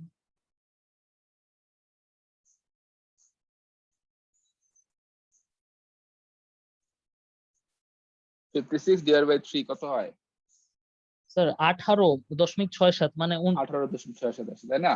19 আচ্ছা, তো মোটামুটি এখানটা হচ্ছে কি, আর 33 কে যদি 3 দিয়ে ভাগ করো তাহলে মোটামুটি এরকম আসে। আচ্ছা, নরমালি হচ্ছে কি কিউএম যেটা আছে, কিউএম হচ্ছে কি আমাদের 15 বিট পার বোর্ড, ঠিক আছে, 15 এর মতো আসে। তো এখানে তোমার যদি ম্যাক্সিমাম হয় তাহলে আমরা দেখলাম যে ম্যাক্সিমাম হচ্ছে গিয়ে আমাদের 18 বিট পার সেকেন্ড করে আসতেছে। তার মানে এখানে কিউএম এর পরবর্তী ভার্সনটা ইউজ করা হচ্ছে। তো নরমালি আমাদের এখানে যেটা হয় যে এই মডেমের মধ্যে আমরা মোটামুটি ম্যাক্সিমাম ফ্রিকোয়েন্সিটা ইউটিলাইজেশন করি, অর্থাৎ 3 কিলোহার্টজ না, এখানে তোমার হচ্ছে গিয়ে আমাদের তো এখানে 4 কিলোহার্টজ ব্যান্ডউইথ, তাই না? আমাদের ভয়েসেরটা জি স্যার ভয়েসেরটা 4 কিলোহার্টজ এর মতো, অর্থাৎ তোমার মোটামুটি আমরা 15 বিট পার সেকেন্ডকে ধরে তোমার যদি আমরা করি তাহলে সেখানে আমরা বুঝতে পারবো যে ব্যান্ডউইথটা কত আসছে। তো তোমার যে কিউএম যেটা সেটা হচ্ছে গিয়ে 15 বিট পার সেকেন্ডের মতো আর কি। আচ্ছা, বুঝতে পারছো? বুঝো নাই নাকি? না স্যার বুঝতে পারছি। ঠিক আছে, তো এখন আমরা এটাতে ইউজ করলে মানে ওটার বেশি পাবো না আর কি। মনে করো যে 4 কিলোহার্টজ 4 × 15 কত হয়? 60 এমবিপিএস এর মতো, 60 কেবিপিএস এর মতো হয় না? হ্যাঁ স্যার 4 কত 4 15 60, 60 অর্থাৎ 60 তোমার হচ্ছে গিয়ে কিলোবিট পার সেকেন্ডে বেশি আমরা পাবো না, এর নিচেই থাকবে। অন এভারেজ ধরে নেওয়া হচ্ছে যে লাইনের উপর ডিপেন্ড করে আমরা এটা মোটামুটি ডিজাইন করেছে 56 বিট পার সেকেন্ডের মধ্যে পাবে। কিন্তু এখানে একটা কথা আছে, কথাটা হলো গিয়ে তোমার এটা কিন্তু ইনপুট এবং আউটপুট সমান হয় না, ঠিক আছে? ইনপুট এবং আউটপুট সমান হয় না, এটা অ্যাসিমেট্রিক, ঠিক আছে? কেন অ্যাসিমেট্রিক, কেন কানেকশন? কারণ হচ্ছে গিয়ে তোমার এটা যখন পাঠানো হচ্ছে, খেয়াল করে দেখো, এটাকে ডিজিটাল ডাটাকে তোমার কনভার্ট করা হচ্ছে অ্যানালগ ডাটায় নাকি, ঠিক আছে? গিয়ে তারপরে আবার সেটাকে হচ্ছে পালস কোড মডুলেশন করে তোমার হচ্ছে ডিজিটাল করে তোমার আইএসপি মানে তোমার ডাটাতে ট্রান্সফার হচ্ছে। তো এই ট্রান্সফারের সময় যে পিসিএম এর সময় হচ্ছে কি এখানে কোয়ান্টাইজেশন এরর হচ্ছে। কোয়ান্টাইজেশন এরর কি, কেন কেউ? জি স্যার কোয়ান্টাইজড ভ্যালুগুলোর সঙ্গে আমার রিয়েল যে ভ্যালুটা স্যাম্পল ভ্যালুটা ওটার যে ডিফারেন্সটা থাকে। ঠিক আছে, আর কেউ বলতে পারবা ওটা হইছে? কেউ একটু ব্যাখ্যা করে বলতে পারবা? জি স্যার। বলো। স্যার মনে করেন আমরা তো ব্যান্ড নিয়ে কাজ করি, যদি মনে করেন আমরা 4 বিট নিয়ে কাজ করি তবে মনে করেন আপনার লেভেল হবে 2⁴ মানে 16টা। এখন মনে করেন আপনি ম্যাক্সিমাম চাচ্ছেন যে হচ্ছে আপনার 15 পর্যন্ত থাকুক, সেই ক্ষেত্রে আপনি মনে করেন একটা নাম্বার আসলো যে 7.7, এখন এইটাকে আপনি যখন কোড করতে যাবেন তখন আপনার এই আমরা তো 16টা ভ্যালু নিচ্ছি, সেই ক্ষেত্রে আপনার প্রায় 8 পাবেন, মানে হচ্ছে 7.5 হবে আমাদের অ্যাভারেজ, মানে আমাদের যে পার্থক্যটা মানে মানে লেভেলের যে ডিফারেন্স সেটা হচ্ছে আপনার 0.5। সেই ক্ষেত্রে আপনার 7.5 কে আমরা যদি রাউন্ড করি 0.5 দিয়ে, তাহলে তো আপনার 7.5 এ কনভার্ট ম্যাক্সিমাম হয়ে যাবে। কন্ডিশন এরর কত হতে পারে? তখন ওই যে 0.2 যেটা, ওইটাকে আমরা হচ্ছে ওই 0.5 দিয়ে ভাগ আচ্ছা দিব। ঠিক আছে, তোমরা বুঝছি। তাহলে এখানে যে কন্ডেনসেশন এররটা হয়, কন্ডেনসেশন এররের কারণে আমার আসলে ব্যান্ডউইথটা কমে যায়। আর যখন আমি ডাউনলোড করি, ডাউনলোড করার সময় হচ্ছে কি এই কন্ডেনসেশন এররটা থাকে না আর কি। সেই কারণে হচ্ছে কি আমরা 56 কিলোবিট পার সেকেন্ডের মতোই ডেটা পেয়ে থাকি, আর আপলোড এটা কমে যায়। আর আরেকটু ক্লিয়ার হতে পারবা, নরমালি হচ্ছে গিয়ে এখানে একটা জিনিস তো এরকম কনফার্ম যে আমাদের হচ্ছে গিয়ে ডাউনলোড এবং আউটপুট আপলোডের জন্য আমাদের চ্যানেল গুলোকে ফিক্স করে ফেলতে হয়। পরের স্লাইডে দেখো এখানটায় যে আমি কতগুলো চ্যানেল হচ্ছে গিয়ে আমি ডাউনলোড রাখবো, কতগুলো আপলোডে রাখবো। হয়ে গেল এই যে এখানটায় আমাদের যে মনে করো এখানে এটা হচ্ছে এডিসিএল এর জন্য হচ্ছে, দাঁড়াও এটা শেষ করে যায় তাহলে। তো এখন মনে করো যে এটা হলো আমাদের 56 মডেমের জন্য। মডেমের কানেকশন গুলো কিভাবে হতো, তো হচ্ছে কানেক্ট করতাম আইএসপি তে, কারণ এই জায়গাটা থেকে শুরু করে পুরোটাই হচ্ছে ডিজিটাল নেটওয়ার্ক, টেলিফোন নেটওয়ার্ক এই পার্টটা। আর মডেম থেকে যেটা যাচ্ছে সেখান থেকে হচ্ছে গিয়ে অ্যানালগ নেটওয়ার্ক। আচ্ছা এডিসিএল এ যেটা হয়, মনে করো যে এই স্পিডে আসলে হয় না আমাদের, তাই না? মনে করো 56 কিলোবিট পার সেকেন্ড। এটার মাধ্যমে আসলে কি করা সম্ভব? কিছু ডেটা পাঠানো সম্ভব। এখন ইমেল করতেও আমাদের দেখা যায় বেশি ডেটা লাগে আর কি। তো এটা এখন অবসোলিউট হয়ে গেছে, এই কারণে এখন মডেম দেখা যায় না। তো তারপরে চলে আসলো যে ডিজিটাল সাবস্ক্রাইবার লাইন। সেখানে তোমার দেখা গেল যে after traditional modem reach their peak data rate, অর্থাৎ 56 কিলোবিট পার সেকেন্ড ছিল the peak, telephone companies develop another technology that is called DSL to provide higher speed access to the internet. So digital subscriber line technology is one of the most promising for supporting high speed digital communication over the existing local loops. Local loops এর মাধ্যমে আমাদের এটা highest দেওয়া সম্ভব। যেমন এডিসিএল এর downstream হচ্ছে গিয়ে 1.5 থেকে 6.1 মেগাবিট পার সেকেন্ড পাওয়া যায়। এডিসিএল লাইটে 1.5, আবার এইচডিএসএল আছে, হাই বিট রেট হচ্ছে গিয়ে তোমার মোটামুটি 1.5 থেকে 2 এর মতো পাওয়া যাচ্ছে। তারপরে এসডিএসএল এ হচ্ছে এত কিলোবিট, আর ভিডিএসএল হচ্ছে গিয়ে 25 থেকে 55 মেগাবিট পার সেকেন্ডের মতো পাওয়া যায় আর কি। এগুলোর জন্য যেগুলো কোড গুলো ইউজ করা হচ্ছে ডিএমটি 2B1Q পড়ছো না তোমরা? পড়ছো এগুলা? না স্যার। বলো কি এগুলা পড়ায় নাই? না তো স্যার। আচ্ছা ডিএমটি এগুলো পড়ায় না? আচ্ছা ঠিক আছে, এগুলো তোমার মোটামুটি ইউজ করা হয়। এবং কেবল কিন্তু হচ্ছে টুইস্টেড পেয়ার কেবলই, ঠিক আছে? তাহলে টুইস্টেড পেয়ার কেবলে তোমরা একটু আগে দেখছিলা যে তোমাদের হাইয়েস্ট তোমার ব্যান্ডউইথ কত পাচ্ছি আমরা, 4 কিলোহার্টজ এর মতো, তাই না? তাহলে সেখানে আমরা যখন যত মডুলেশন ইউজ করি সেখানে একটা লিমিট থাকে। তো সেই লিমিট, তাহলে সেই লিমিটে আমরা তো এত বেশি পাওয়ার কথা না, তাহলে এটা পাচ্ছি কিভাবে? পাচ্ছি কারণ হচ্ছে কি আমাদের মেইনলি যে কেবলটা থাকে সেই কেবলের অ্যাকচুয়াল ব্যান্ডউইথ কত, সেই কেবলের অ্যাকচুয়াল ব্যান্ডউইথ হলো গিয়ে 1.4 মেগাহার্টজ। অর্থাৎ তোমাদের টুইস্টেড পেয়ার কেবল আছে সেটা ব্যান্ডউইথ হচ্ছে গিয়ে 1.1 মেগাহার্টজ। কিন্তু যেহেতু আমরা শুধু ভয়েস পাঠাতাম আগে, এই কারণে একটা ফিল্টার ইউজ করা হতো। ফিল্টার ইউজ করে এটা ব্যান্ডউইথ কমিয়ে ফেলা হতো 4 কিলোহার্টজে, ঠিক আছে? তো এডিসিএলটা করা হয় কি এই ব্যান্ডউইথের তাকে মানে বাড়িয়ে দেয়, অর্থাৎ পুরো ব্যান্ডউইথটাকে সে ইউজ করে। এখানে খেয়াল করে দেখো, এখানে দুই ধরনের ফিল্টার ইউজ করে, একটা লো পাস ফিল্টার দিয়ে ভয়েস কমিউনিকেট করে, আর হাই পাস ফিল্টার দিয়ে হচ্ছে গিয়ে তোমার এডিসিএল মডেম কাজ করে। অর্থাৎ পুরো 1.5 মেগাহার্টজটা আমরা পাই হচ্ছে এডিসিএল এ। তাহলে 1.5 যদি মেগাহার্টজ পাই, তাহলে সেটা দিয়ে আমরা হচ্ছে গিয়ে অনেক বেশি ডাটা পাই। যেখানে খেয়াল করে দেখো, এখানে নর্মালি মনে করো যে কত 1.104 মেগাহার্টজ বলা হচ্ছে এক্স্যাক্টলি। সেই মেগাহার্টজটাকে তোমার হচ্ছে গিয়ে ফ্রিকোয়েন্সি ডিভিশন মাল্টিপ্লেক্সিং করে তোমার হচ্ছে গিয়ে 256টা চ্যানেল তৈরি করা হয়, ঠিক আছে? এবং প্রতিটা চ্যানেলই হচ্ছে গিয়ে 4 কিলোহার্টজ এর মতো। তো কোনো চ্যানেল দিয়ে ভয়েস যায়, কোনো চ্যানেল দিয়ে সিগন্যাল যায়, আর যখন তুমি ফ্রিকোয়েন্সি পাঠাচ্ছ মানে ডাটা পাঠাচ্ছ, তখন পুরোপুরি এই 256টা চ্যানেল ইউজ করা হচ্ছে না। ইউজ করা হচ্ছে কোনটা? এই দেখো ডিস্ট্রিবিউট করা হচ্ছে 0 থেকে 4 পর্যন্ত ভয়েস জন্য রাখা হয়েছে, 4টা ভয়েসের লাইন। তারপর হলো গিয়ে এই 4 থেকে 26 পর্যন্ত ইউজ করা হয় না, এটা হচ্ছে গিয়ে একটা গ্যাপ রাখার জন্য। আপস্ট্রিম মানে আপলোডের জন্য দেখা যাচ্ছে যে তোমার 26 থেকে 108 পর্যন্ত চ্যানেল রাখা হয়েছে। ডাউনস্ট্রিমের জন্য আরো বেশি রাখা হয়েছে, অর্থাৎ ডিজাইনিং এই হচ্ছে গিয়ে ডাউনস্ট্রিম এর জন্য বেশি রাখা হয়েছে। এখন তুমি যদি সিমেট্রিক চাইতা তাহলে সমান চ্যানেল রাখলেই তো হয়ে যায়। তো দেখা গেল যে আসলে যারা হোম সাবস্ক্রাইবের কথা চিন্তা করে এটা করা হয়, অর্থাৎ লোকাল লুপের সাথে চিন্তা, লোকাল লুপে কারা কানেক্টেড থাকে? হোম সাবস্ক্রাইবাররা, যারা বাসা বাড়িতে থাকে। তো এই হোম সাবস্ক্রাইবাররা আসলে ডাউনলোডই বেশি করে, আপলোড অত বেশি করে না। তো এসব কারণে দেখা যায় যে ডাউনলোড ডিজাইনিং এ হচ্ছে গিয়ে ডাউনস্ট্রিমের জন্য বেশি চ্যানেল রাখা হয়, এই কারণে এটা অ্যাসিমেট্রিক হয়ে যায়। তাহলে এখন যদি আমরা এখানে চিন্তা করে দেখি, এখানে ক্যালকুলেশন করি, ক্যালকুলেশন করলে কত আসে একটু দেখি। এই যে মনে করো আপস্ট্রিমে যাওয়ার জন্য রাখা হয়েছে 25টা চ্যানেল, অর্থাৎ 6 থেকে 30 আর designated for upstream data and control. তাহলে 1 channel is kept for control, তাহলে বাকি 24টা চ্যানেল রাখা হয়েছে ডাটার জন্য। তাহলে ব্যান্ডউইথ যদি 1 চ্যানেল যদি 4 কিলোহার্টজ হয় এবং যদি কিউএম মডুলেশন ইউজ করা হয়, কিউএম মডুলেশন 15 বিটস পার বাউড পার হার্জ হয়, তাহলে ম্যাক্সিমাম ডাটা রেট হবে হচ্ছে গিয়ে 24, তো চ্যানেলের জন্য 24 ইনটু 4000 ইনটু 15, অর্থাৎ 1.44 এমবিপিএস। বুঝতে পারছো? খুবই সিম্পল। তাহলে ডাটা রেট গুলো হচ্ছে নরমালি বিলো হতেছে গিয়ে 500 কিলোবিটের নিচে থাকে, কারণ হলো গিয়ে অনেকগুলো চ্যানেল আসলে ইউজ করা হয় না এটার মধ্যে। দেখা যায় 50% চ্যানেলই ইউজ করা হয় না তোমার হচ্ছে গিয়ে নয়েজটাকে এলিমিনেট করার জন্য। এই কারণে নরমালি আমরা বলি যে এখানে 50 kilobit per second, 500 kilobit per second পাওয়া যায়। আর ডাউনস্ট্রিমের জন্য থাকে হচ্ছে গিয়ে 225টা চ্যানেল, এর মধ্যে একটা কন্ট্রোল রেখে বাকি 224টা হচ্ছে গিয়ে তোমার ডেটার জন্য।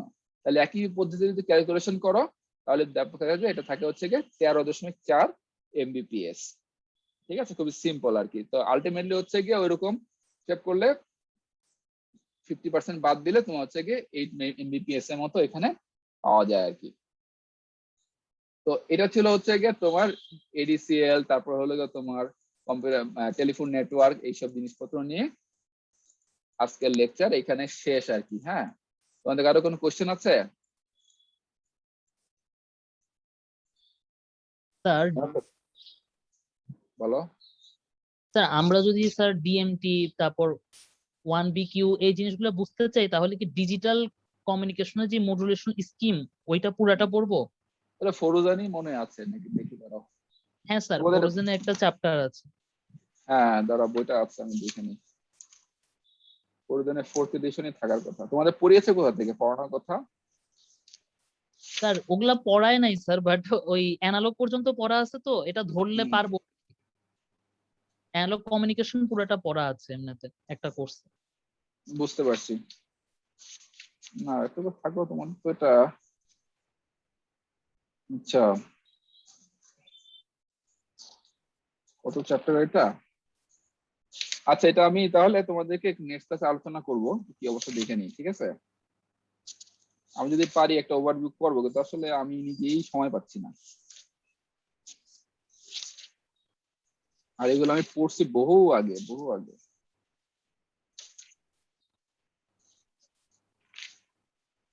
বইটা কোথায় আছে? Link layer.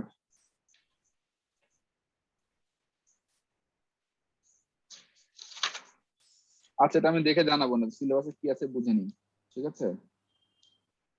আর কোনো কোশ্চেন এখান থেকে?